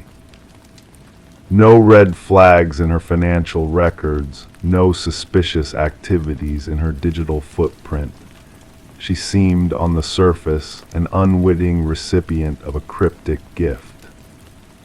Forensic analysis revealed only Sarah's fingerprints on the key, the envelope yielding no further clues beyond a bland postmark from a regional distribution center. No DNA traces, no tangible evidence, just a standard Schlage key, worn but unremarkable. The breakthrough arrived unexpectedly when Detective Harmon decided to run the key's unique pattern through the department's database. A match emerged from a cold case file dating back 7 years, linking the key to a storage unit where a gruesome collection of evidence had been found: blood-stained carpets, tools of cutting, and haunting photographs of unidentified women. The original investigation had hit a dead end, lacking the evidence needed to unmask the perpetrator. As Harmon delved deeper into the case, he uncovered a web of darkness woven by a shadowy figure named Harold Jenkins, a man who had slipped under the radar, leaving only whispers of his malevolence behind. Sarah's growing unease mirrored the tension building within the investigative team, prompting her to fortify her home with added security measures. The mystery deepened as Harmon and his team traced Jenkins' connections to Sarah, unearthing a chilling link through their shared past at the school where they had both worked. Despite minimal interaction on record, the tendrils of Jenkins' sinister past extended far and wide, leaving a trail of unanswered questions in his wake. The hunt for Jenkins intensified as investigators followed a trail of breadcrumbs leading to a secluded cabin that harbored unspeakable secrets. Beneath the creaking floorboards, a hidden chamber revealed a macabre collection of brass keys, each one a grim testament to lives snuffed out in the darkness. The chilling discovery of human remains buried nearby hinted at a horror too profound to comprehend a nightmare made flesh. Sarah, thrust unwittingly into the heart of this macabre tale, found herself at the center of a storm she could never have imagined. The press branded Jenkins as the Keymaster, a moniker that sent shivers down the spines of all who heard it. The community recoiled in horror, grappling with the realization that evil had lurked among them, concealed by a facade of normalcy. The manhunt for Jenkins escalated, spanning across state lines in a desperate bid to bring him to justice. The final confrontation played out in a remote wilderness, culminating in a tragic end as Jenkins chose to evade capture through a final, irreversible act. In the aftermath, a journal left behind by Jenkins revealed the depth of his depravity, a twisted legacy of pain and suffering inflicted upon his victims. Sarah, forever changed by the ordeal, found herself unable to return to the sanctuary of her home, haunted by the specter of the darkness that had brushed so close to her life. As the community grappled with the aftermath of Jenkins' reign of terror, psychologists and researchers delved into his writings, seeking to understand the mind of a predator hiding in plain sight. The collection of brass keys, silent witnesses to unspeakable horrors, stood as a grim reminder of the fragility of safety in a world where monsters wear masks of normalcy. Story 18. The aged library faced its fate of demolition, with workers nearing completion when a discovery halted their progress. Among them, a worker stumbled upon a concealed latch within a bookshelf. With a gentle click, the entire bookcase swung open, unveiling a narrow pathway leading to a hidden chamber. The air within was heavy, untouched by human presence for decades. No furniture adorned the room, save for a solitary chair bolted to the floor. Etched repeatedly on the wall, a haunting message echoed, "I am still here." The construction foreman swiftly contacted the authorities, ushering in an unexpected turn of events. Detective Morgan Walsh, a seasoned investigator with 2 decades of experience, found himself facing a scene unlike any other in his career. Standing in the doorway, his flashlight pierced the darkness, revealing the unsettling message that adorned the walls. "Secure the area," Walsh instructed the officers, his voice resonating in the confined space. "No one disturbs anything until forensics arrives." The library's history painted a mysterious backdrop. Once owned by the prominent Harrington family, the library was gifted to the public following the unexplained disappearance of their daughter, Rebecca. Vanishing during her final year of college, Rebecca left behind no trace except her abandoned car near the woods. Despite extensive searches and inquiries, the case grew cold. While the prevailing notion was that she had fled to start anew, her family clung to the belief that something darker had befallen her. As forensic experts meticulously combed through the hidden chamber, they unearthed hair and fiber samples embedded in the chair. Traces of blood and skin cells were discovered among the scratches on the wall, hinting at a struggle endured by a young female. This chair was meant for confinement, the analyst remarked, indicating the bolt holes and worn leather straps still affixed to the arms. The occupant fought fiercely against their restraints. Walsh delved into the Harrington family's past, a nagging feeling tugging at him regarding the timing of the library's donation. It had been gifted to the community shortly after Rebecca's disappearance, a coincidence that now bore weight in his investigation. Further digging unearthed a troubling detail. The contractor who installed the bookshelf had ties exclusively to Maxwell Harrington, Rebecca's uncle and the family patriarch. Financial records hinted at exorbitant payments to this contractor, far surpassing standard renovation costs. Former library staff expressed astonishment at the discovery, none privy to the hidden room's existence. However, an elderly librarian recalled Maxwell's frequent seclusion in that part of the building after hours, attributing it to his purported reverence for the historical significance of the woodwork. Maxwell insisted that section remain untouched during renovations, she recounted to the investigators. He claimed the original woodwork was invaluable. The investigation took a grim turn when DNA analysis confirmed a match between the biological material found in the hidden chamber and samples from Rebecca's hairbrush recovered from her old room. The pieces began to align, painting a chilling portrait. Rebecca had not departed willingly. She had been imprisoned behind the bookshelf, potentially by a member of her own family. With a warrant in hand, detectives scoured the Harrington estate, uncovering a leather-bound journal secreted in a hidden compartment within Maxwell's study. The journal chronicled months of disturbing entries detailing an obsessive fixation on his niece. The final entry sent shivers down their spines. She threatened to expose me. I could not allow that. The room will keep her until she sees reason. Maxwell, now residing in a coastal retirement community, initially denied any involvement during questioning. However, faced with the damning evidence, his fa-de crumbled. She was a threat to everything, he confessed tonelessly. Rebecca stumbled upon proof of my embezzlement from the family foundation. The family's reputation was at stake. I couldn't let her ruin it. His admission unveiled a gruesome truth. Maxwell had lured Rebecca to the library, subdued her, and confined her in the hidden room with intentions of coercing her silence. A fatal misstep occurred when Rebecca attempted an escape during one of his visits, leading to her demise. I panicked, Maxwell disclosed during his confession. I buried her beneath the room's floorboards and sealed it shut.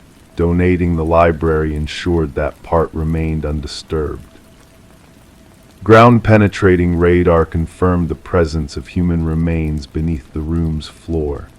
Excavation revealed Rebecca's skeletal form, adorned with the silver bracelet gifted to her by her parents on her 20th birthday.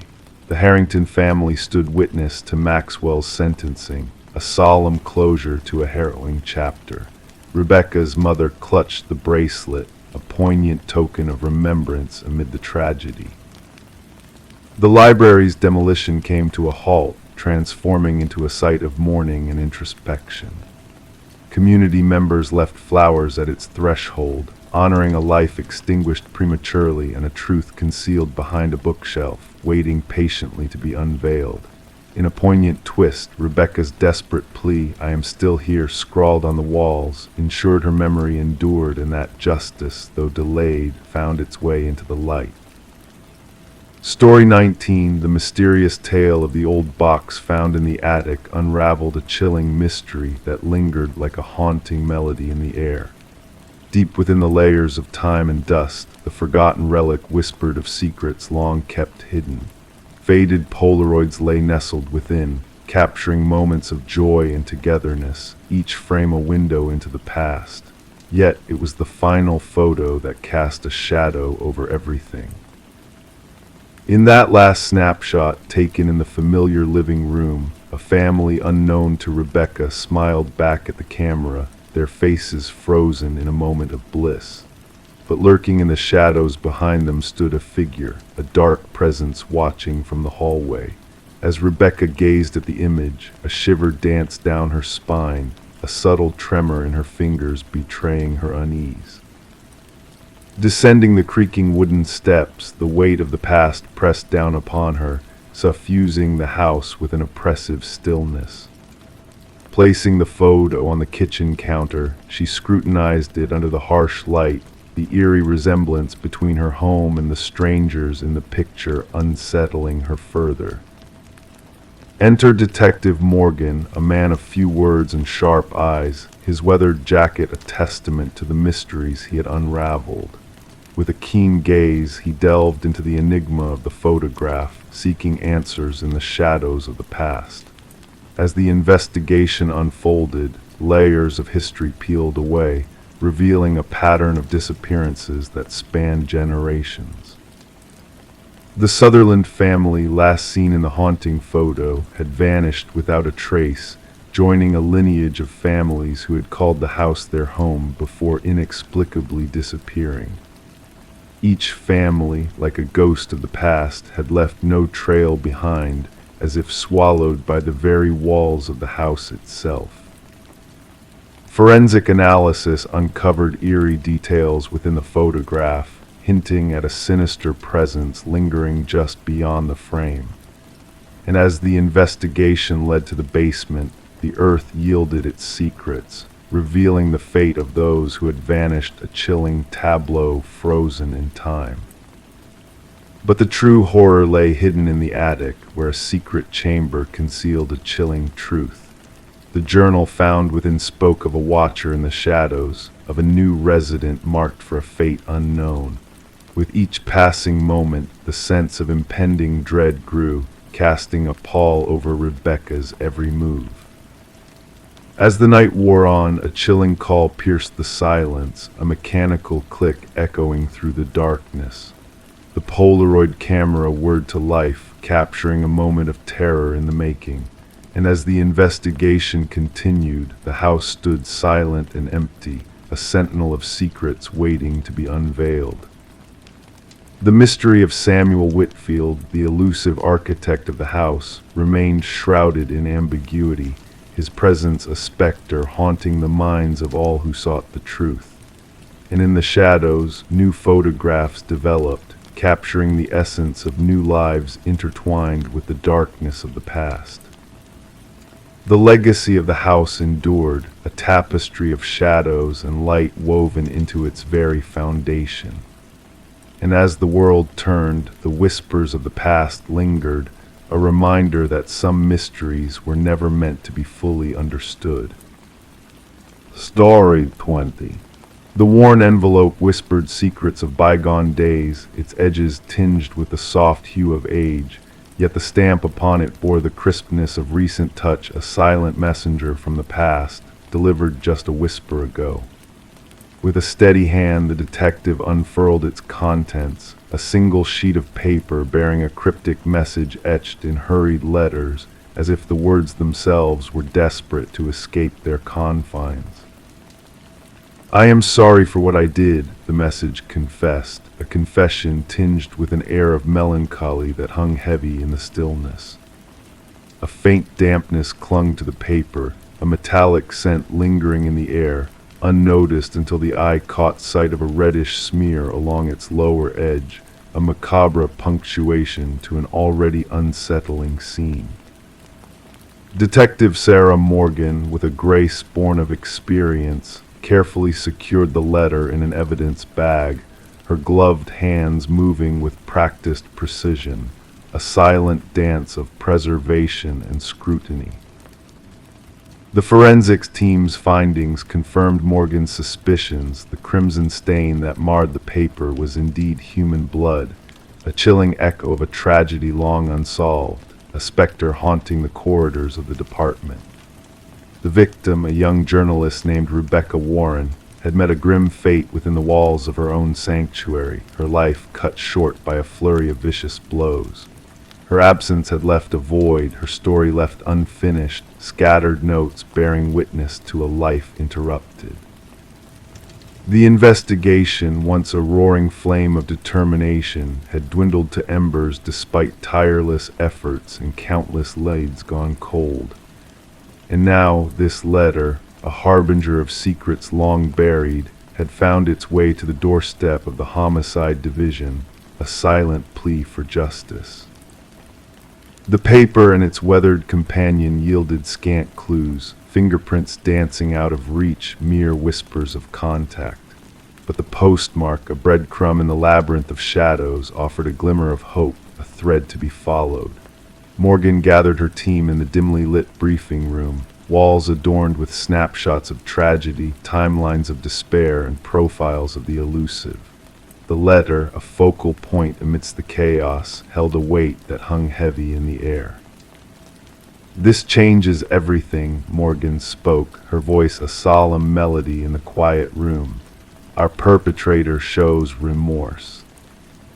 Detective James Chen, a stalwart companion on this journey of shadows, cast a skeptical gaze upon the letter. "Or perhaps," he ventured, "it is a ruse, a masquerade of regret, a dance of deception." The forensics team, diligent in their pursuit of truth, traced the unique impressions of the typewriter to a relic of a bygone era, its whispers echoing through time, rare but not impossible to find.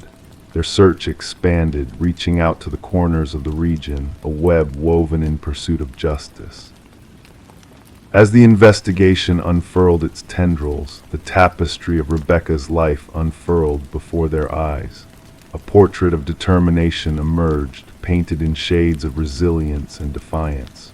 Her inquiries had led her down paths fraught with danger, her latest pursuit delving into the shadows of a family ensnared in a web of power and deceit. The echoes of a patriarch's passing reverberated through the halls of privilege, a legacy tainted by whispers of betrayal. Rebecca's boyfriend, Michael Barnes, once a figure of solace, now stood under the scrutiny of suspicion. His demeanor, once a pillar of strength, now bore cracks of uncertainty, a facade crumbling under the weight of truth. "She spoke of shadows," he confessed, his voice a whisper in the stillness. "Whispers of eyes watching, of footsteps echoing in the night. I failed to heed her warnings." And as the detectives delved deeper, a second letter arrived, a mirror to the first, its message a tapestry of regret and revelation. The shadows of guilt grew longer, stretching across the tapestry of secrets.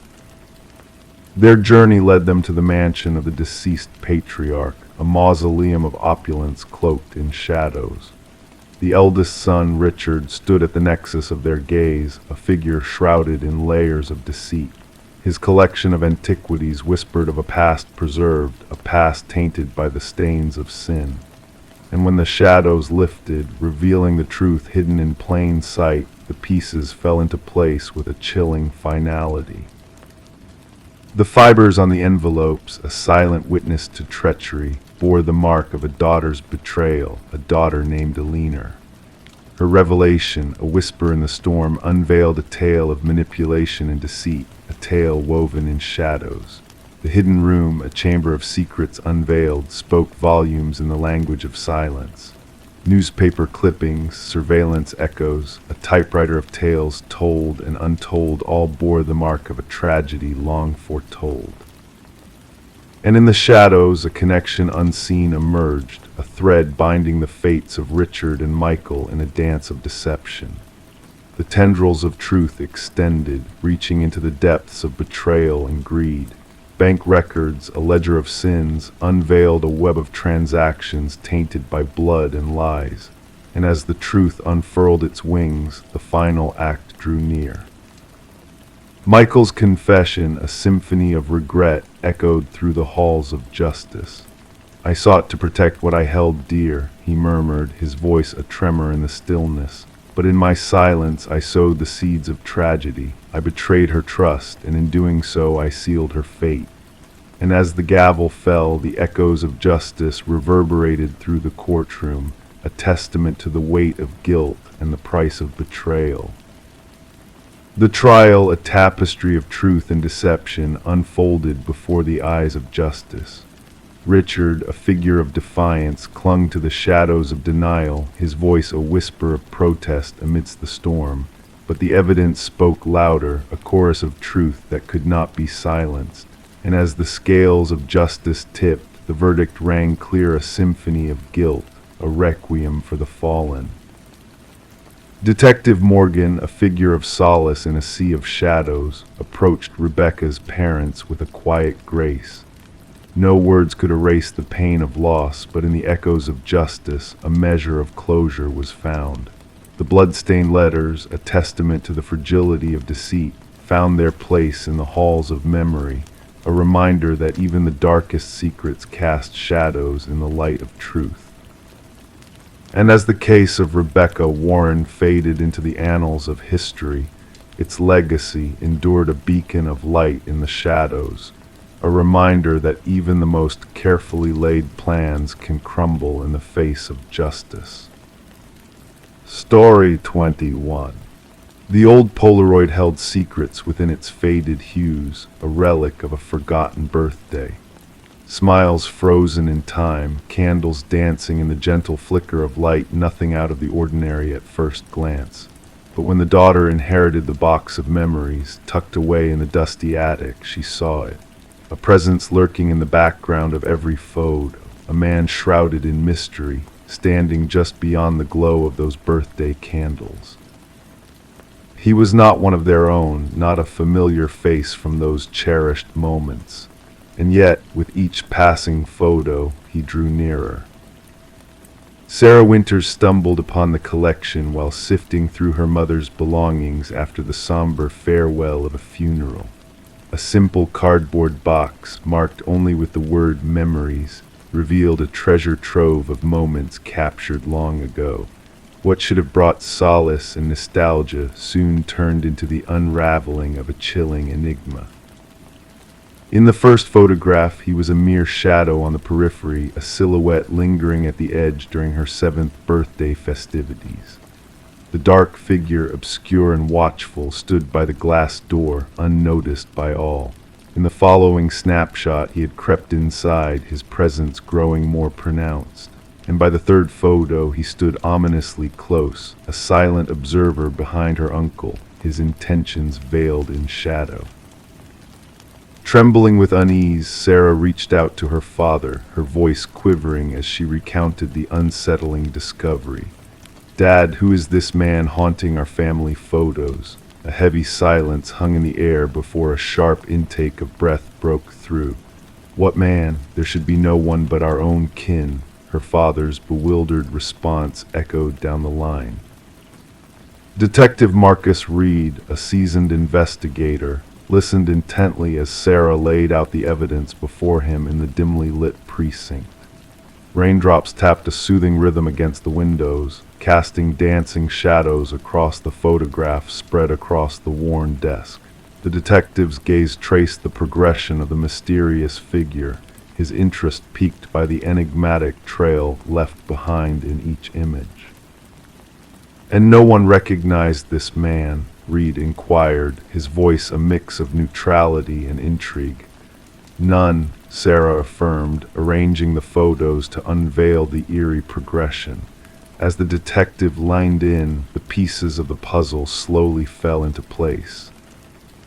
The figure's calculated movements through the captured moments painted a haunting picture, a silent intruder edging closer to the unsuspecting children, culminating in a final, chilling image where he loomed just behind Sarah's youthful form, a ghostly hand outstretched.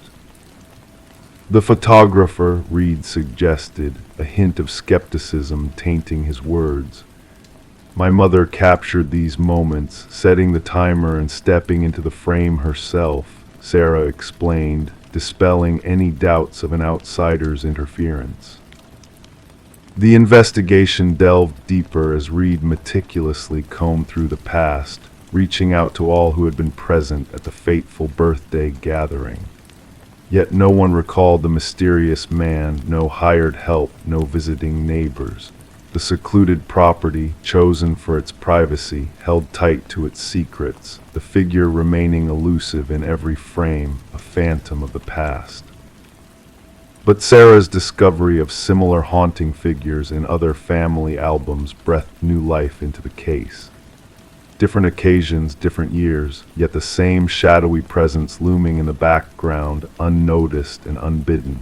With the aid of a computer specialist, the images were enhanced, revealing tantalizing details once hidden by time's veil, a scar, a ring, a glimpse of features previously obscured in darkness.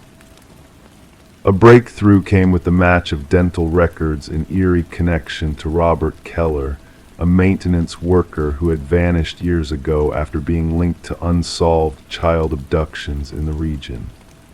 The pieces of a chilling puzzle fell into place, the figure in the shadows now bearing a name, a face, a past drenched in darkness. As authorities unearthed buried truths from Keller's past residence, chilling relics emerged: a hair clip, a toy car, a bracelet, all fragments of lives shattered by his malevolent touch. The missing pieces of a tragic mosaic now coming together to paint a grim picture of decades-old horrors. Alone in her silent apartment, Sarah pondered the weight of the revelations that had torn through her family's history. A call from the detective brought news of closure, the identification of remains near one of the vacation properties, a bittersweet resolution, confirming the fate of a long-lost child. Her gaze lingered on the final birthday photo, the warmth of the candlelight casting a deceptive glow on the faces frozen in time. And there, just beyond her younger self, hidden in the shadows but undeniably present, the figure watched, patient, calculating, invisible to all but the lens that captured his sinister dance through their lives, the elusive enigma that had haunted their memories now unmasked, his legacy of shadows finally exposed to the light of justice. Sarah gathered the photos, each frame a testament to the horrors that had lurked unseen within their midst. The chilling truth that sometimes the most perilous threats are those that move unnoticed through the tapestry of our lives, leaving only a faint trace of their presence in the stillness of captured moments, a reminder of the fragility of time and the darkness that can lurk within its depths. Story 22. In the beginning, there was a mere flicker, a subtle anomaly in the baby monitor's transmission. The mother initially brushed it off as mere interference, a glitch in the system. But then the audio began to crackle, and a hushed voice murmured, "SHHH, go back to sleep." A chill ran down her spine, her blood turning to icy rivers beneath her skin. With a racing heart, she dashed to her son's room, only to find an empty crib greeting her anxious gaze. The window stood shut, the door securely locked. Amidst this eerie scene, the only discordant note was the stuffed rabbit lying on the floor, its glassy eyes fixed upon her in silent accusation. Later, when the investigators probed the depths of the mystery, Rebecca recounted how she had screamed until her voice was raw, her cries piercing the night and drawing concerned neighbors to her aid. Emergency services were summoned, arriving to find her cradling the stuffed rabbit, lost in a world of anguish on the nursery floor. Samuel, her 4-month-old infant, had vanished without a single trace to follow. The initial search for answers yielded little. No signs of forced entry marred the home, the security system standing undisturbed through the night. The baby monitor footage, aside from the enigmatic voice and static, revealed nothing amiss. How could an intruder slip past locked doors and windows, plucking a child from his crib without leaving a single footprint except on a discarded toy? Suspicion soon turned its accusing finger towards Rebecca. Her husband Daniel had been absent on business, their strained marriage casting shadows over the investigation. Medical records whispered of Rebecca's battle with postpartum struggles, casting shadows of doubt upon her grief-stricken countenance. Whispers crackled like dry leaves in the autumn wind, gossip swirling through the community's hidden corners. But then, a glimmer of hope emerged from the darkness. Microscopic fibers, foreign to the household, were discovered on the nursery windowsill, a clue pointing towards a potential intruder gaining access from the outside. The investigation pivoted, shedding light on a shadowy figure moving stealthily through the night, leaving behind only a faint imprint in the garden soil, a trace of a specialized boot used by skilled climbers and military personnel. Rebecca's spotlight dimmed as Daniel returned, bearing a storm of emotions and unanswered questions.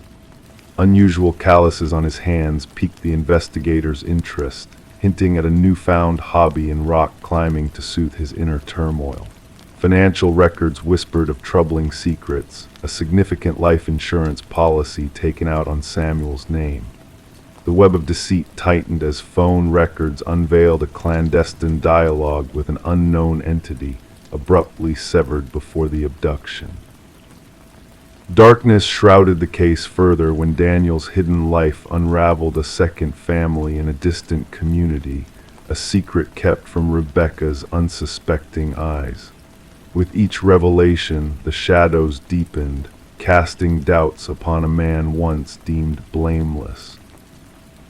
The heart of the mystery lay within the baby monitor, a digital oracle that had been tampered with, its signals twisted and warped. The haunting voice that lulled Rebecca to sleep had not originated from the nursery, but had been crafted and channeled from afar, echoing through the silent night. The digital trail led the investigators to a nondescript basement where a startling truth awaited them. There in the dim light, Samuel was found in the care of a woman named Elaine. She surrendered without protest, her eyes vacant, a silent witness to her own undoing. The tangled threads of fate unraveled through old photographs and DNA strands, revealing Elaine as Daniel's first wife, scarred by a miscarriage that had shattered her world. A tale of betrayal and longing unfolded as digital footprints traced Daniel's complicity. The fibers on his climbing gear matched those found at the scene, his boots mirroring the imprint in the garden soil. Encrypted messages whispered of a sinister, packed and orchestrated plan to claim what they believed was rightfully theirs.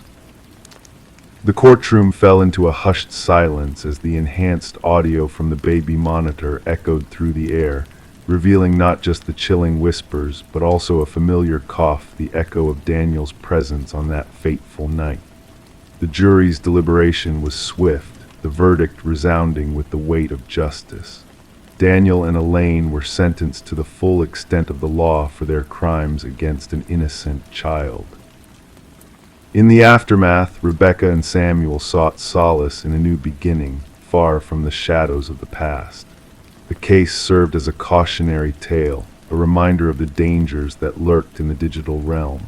Baby monitors became scrutinized for vulnerabilities, nurseries fortified with added layers of protection.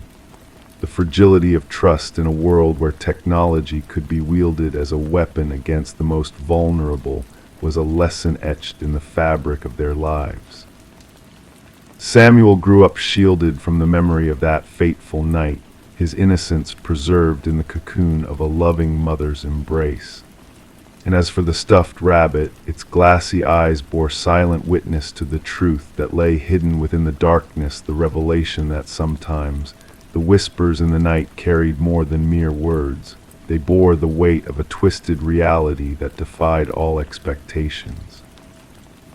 The baby monitor had been the silent observer, capturing a truth that transcended mere appearances, a truth that would echo through the ages, a haunting lullaby in the stillness of the night. Story 23: The Hidden Room Beneath. The old wooden plank betrayed her with a subtle creak under her weight. It shifted imperceptibly, but enough to draw her focus. Curiosity piqued, she knelt down, tracing the edges with her fingertips, sensing the hidden void beneath the seemingly solid floor. With deliberate care, she pried up the boards, unveiling a dark, cramped space beneath her new abode.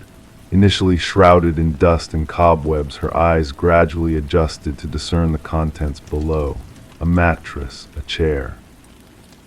And nestled in the corner, a weathered notebook, its pages filled with her name written repeatedly, a haunting echo of familiarity.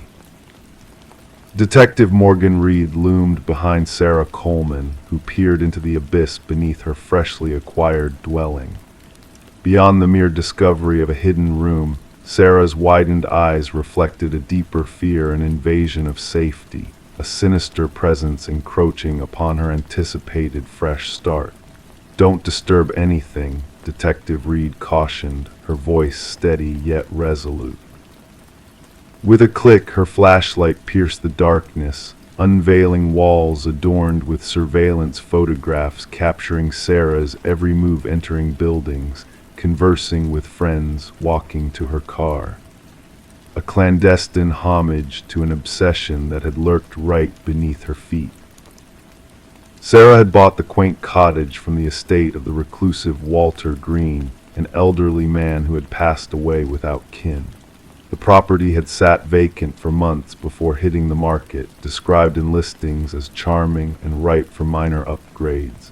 No mention was made of any peculiarities during inspections or the sale process. "I never met him, the previous owner," Sarah murmured. "Neighbors claimed he kept to himself. I was told that basement access had been sealed off ages ago." That's what the inspection report indicated. As crime scene investigators arrived, their equipment reverberated against the wooden floorboards upon entry.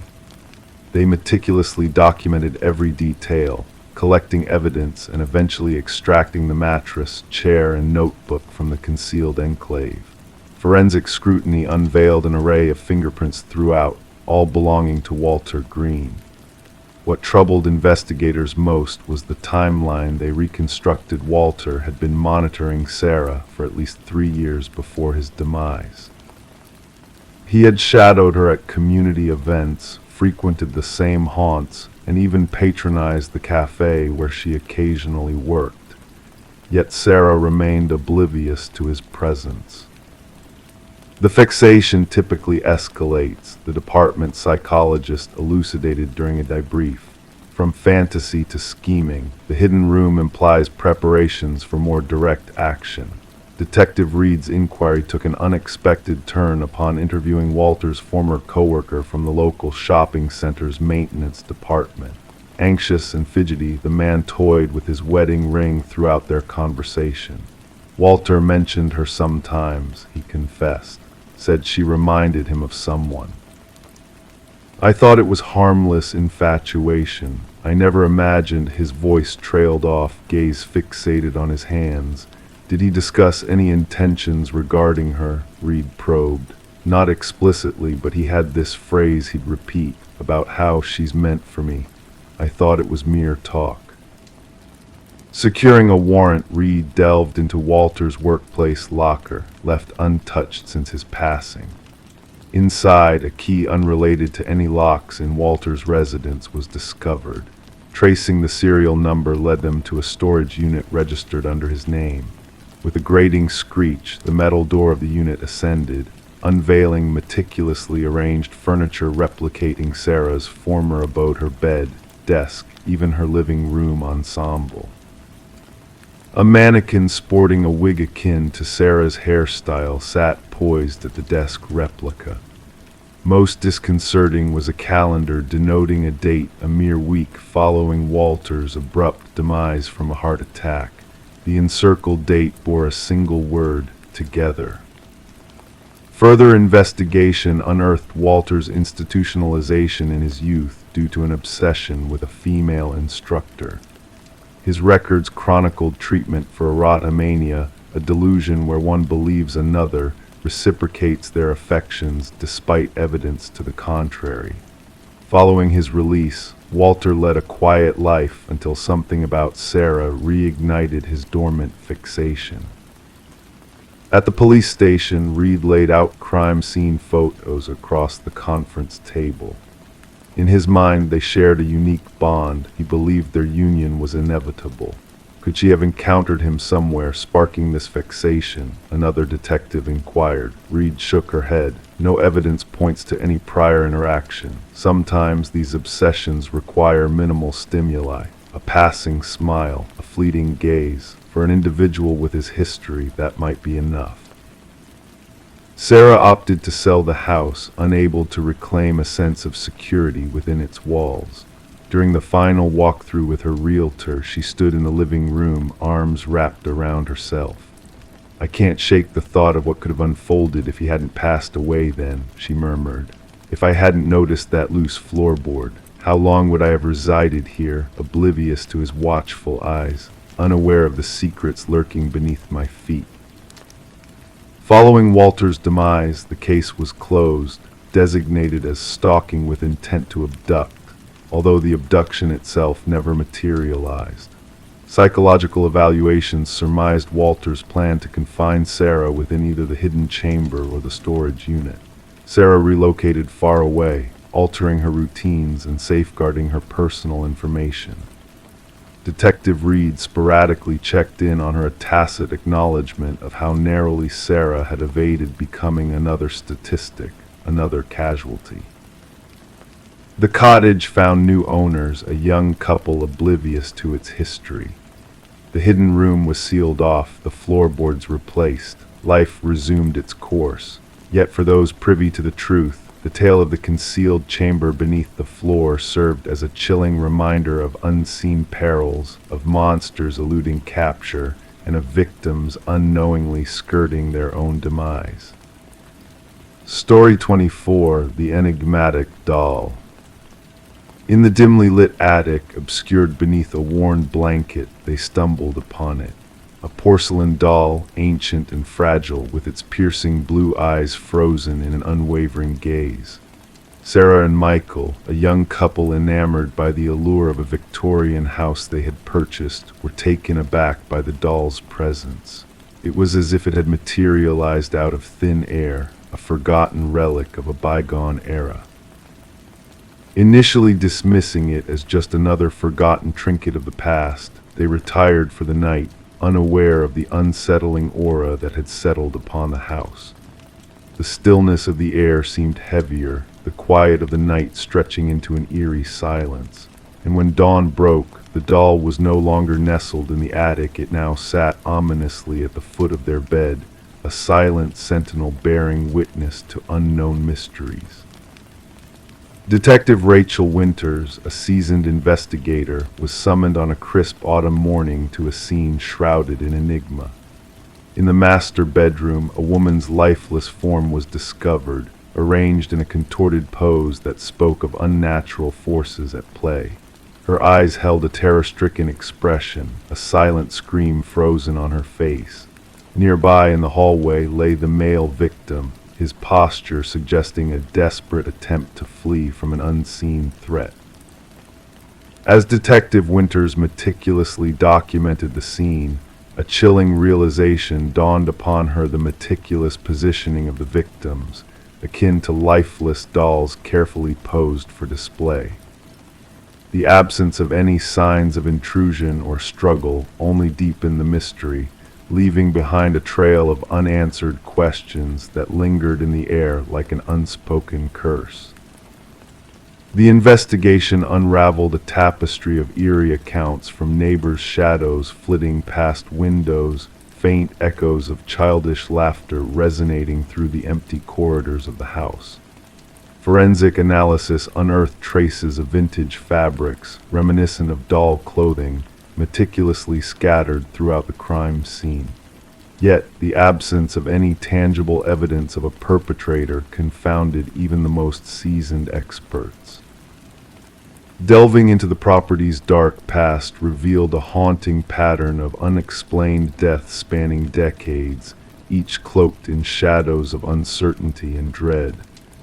A newspaper clipping hinted at a tragic tale: a reclusive doll maker, his daughter's untimely demise, and a final creation shrouded in macabre secrets. As Detective Winters connected the dots, a chilling revelation emerged: each victim had tampered with the attic space, unknowingly awakening a malevolent force that lurked within the confines of the house. Old photographs unveiled a sinister truth: the dollmaker's creations held a sinister sentience, their porcelain forms harboring a dark energy that defied logic and reason. The trail led to a distant relative of the dollmaker, whose whispered tales spoke of arcane rituals and forbidden knowledge passed down through generations. The line between myth and reality blurred as the investigation spiraled into a realm where the mundane met the supernatural, leaving behind a trail of unanswered riddles and unsolved mysteries. Despite her best efforts, Detective Winters found herself at an impasse, the elusive truth slipping through her grasp like smoke on the wind. The doll, a silent witness to unspeakable horrors, vanished without a trace, leaving behind a legacy of fear and uncertainty that lingered like a shadow over the house.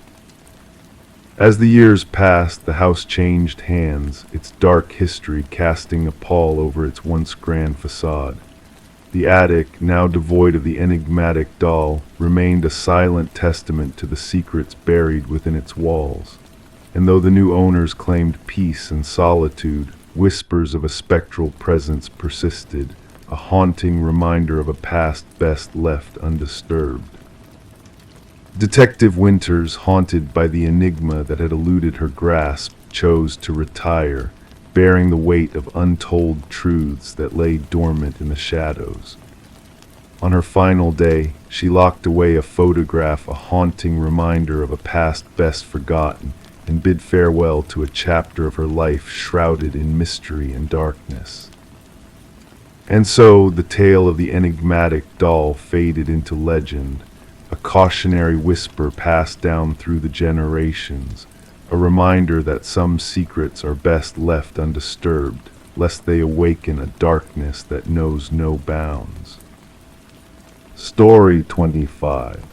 The house had stood silent for an eternity, untouched by human presence. Whispers from the neighbors told tales of a young woman who had vanished without a trace, leaving the rooms to gather dust and shadows. When the new occupants crossed the threshold, they encountered a peculiar sight, the bedroom sealed shut, a mystery waiting to unfold. With a creak and a push, the door relented, revealing a chamber frozen in time. The air hung heavy with neglect, as if the room itself held its breath in anticipation. The bed was neatly made, untouched by the passage of time. The mirror reflected a world devoid of life, its surface polished to perfection. A solitary candle stood sentinel on the desk, its flame long extinguished, leaving behind a trail of tears in the form of melted wax. And there, amidst the stillness, lay a notebook, its pages whispering secrets of the past. Detective Morgan delved into its contents, guided by the gentle glow of forensic technicians unraveling the room's hidden truths. Elise Winters, aged 26, emerged from the ink-stained pages, her voice echoing through the silence of the room. Her meticulous handwriting danced across the paper, each stroke a testament to her existence. But as the entries progressed, a sense of unease crept in, culminating in a chilling revelation on the night she vanished. "I know he's watching me tonight," the final words echoed. "The shadows loom, their whispers deafening. If fate befalls me, know that it was no accident." The detective closed the notebook, a shiver tracing his spine as the room seemed to exhale a sigh of sorrow. The landlord lingered in the doorway, haunted by the specter of the past. His words faltered as he confessed, "We searched every corner before offering this place to the living. That door was never meant to be locked." Elise's life had been intertwined with the corridors of power, her pursuit of truth leading her down a treacherous path. Her colleagues spoke of a woman consumed by secrets, her discoveries hidden beneath layers of deception. The room bore no witness to her struggles, no hint of the turmoil that had engulfed her existence. As the investigation unfolded, hidden truths emerged from the shadows. A flash drive, a key gateways to a world of corruption and deceit. The digital whispers revealed a web of lies spun by those entrusted with justice, their crimes laid bare for all to see. Detective Morgan's relentless pursuit of the truth unearthed a trail of blood and betrayal, leading to a reckoning long overdue. The pieces of the puzzle fell into place, revealing a sinister plot that had claimed the life of a woman determined to expose the darkness lurking in the shadows. Vincent Harriman, the orchestrator of Elise's demise, stood trial for his sins. His words rang hollow in the courtroom, a feeble attempt to rewrite a history stained with blood. But justice, like a silent specter, crept closer with each passing moment, its gaze unwavering. The room where Elise's story had begun stood silent once more, a testament to the courage of a woman who refused to be silenced. Her spirit lingered in the shadows, a beacon of light in a world shrouded in darkness. And as the house whispered tales of the past, the truth remained etched in every corner, a reminder that justice, though delayed, would always find its way home. Story 26. The real estate listing from the realtor made no mention of a basement. The blueprints, meticulously examined, revealed no trace of it. Yet as the family carefully peeled back the worn carpet in their new home, they stumbled upon a hidden surprise, a door concealed beneath. The handle, heavy and rusted, required the combined effort of 3 to pry it open. A rush of stale air greeted them, carrying the earthy scent of dampness. Descending the steps into the darkness below, they braced themselves for a storage space, but what awaited them was far more unsettling. In the dim light, a single chair stood with a swaying light bulb above, casting eerie shadows, and lining the wall behind the chair, a chilling display photographs of themselves, images captured from within the walls of their own home. The Mercer family had moved into the suburban residence during the stark winter months, drawn to its quaint charm and whispered tales of history. Little did they know the depths of history entwined within the walls, waiting to collide with their present in a way they could never have imagined. Detective Sarah Connors arrived at the scene with her partner, the crime scene unit already at work securing the area with fluttering yellow tape. Mrs. Mercer's frantic call had led them to this hidden chamber beneath the living room floor. "We must document everything before further exploration," Connors directed, gloving her hands with practiced efficiency. Flash after flash of the camera illuminated the small basement as the forensic team meticulously captured every detail. The wooden stairs groaned under their weight, leading them to a room no larger than a standard bedroom, with concrete walls painted a somber gray. In the center, a lone chair stood anchored to the floor, under the harsh glow of the bare bulb that spun gently in the unseen breeze. But it was the haunting array of 37 photographs that held their gaze, each image meticulously dated and arranged in sequence. "These date back weeks," noted Connor's partner, scrutinizing the timestamps on each print. "Look here, Mrs. Mercer asleep, Mr. Mercer at the table, the children in their rooms." The absence of forced entry or theft left them with an unsettling sense of violation, as if their privacy had been stripped away along with their peace of mind. Further investigation uncovered a web of fingerprints, mostly belonging to previous owners of the property. Records painted a picture of transient ownership, with families coming and going in rapid succession, each unaware of the hidden chamber beneath their feet. Connors ordered a thorough interrogation of former residents, unearthing a disturbing pattern of obscured truths and withheld information. The pivotal moment arrived during a conversation with the contractor who had renovated the house years before. His denial of the existence of the basement clashed with the undeniable evidence before them, sending shivers down their spines. Digital forensics unveiled a trove of images stored on a hidden memory card, revealing a voyeuristic obsession that spanned generations of families who had called the house home. The discovery of audio recordings further deepened the mystery, hinting at a sophisticated surveillance system lurking within the very walls. As the investigation delved deeper, a sinister truth emerged. Edward Kelvin, the elusive builder of the house, had never truly left. His meticulous observations and twisted fixation had led him to retreat into the hidden recesses of the property, where he had become a ghostly presence, watching, waiting, and documenting the lives of those who unknowingly inhabited his creation. The manhunt culminated in the discovery of Kelvin, a gaunt figure concealed within the walls he had engineered to suit his voyeuristic desires.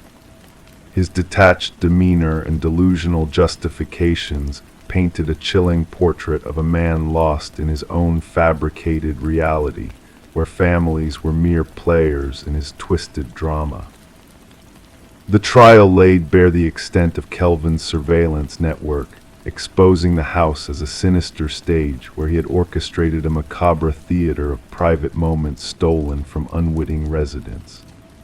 The demolition of the property marked the end of an era, but for the families who had unknowingly shared their lives with a spectral observer, the scars of invasion lingered, a specter haunting their every glance at the walls that had betrayed their trust. In the quiet hours when shadows danced across the ceiling, they couldn't help but wonder, were they truly alone now, or was Edward Kelvin's phantom gaze still lingering in the hidden corners, forever etched into the fabric of their memories? Story 27. In the old apartment with its creaking floorboards and groaning pipes, strange footsteps echoed through the silence, too deliberate and steady to be dismissed as mere settling sounds. The new tenant, Sarah Coleman, lived on the top floor, yet the footsteps seemed to come from above.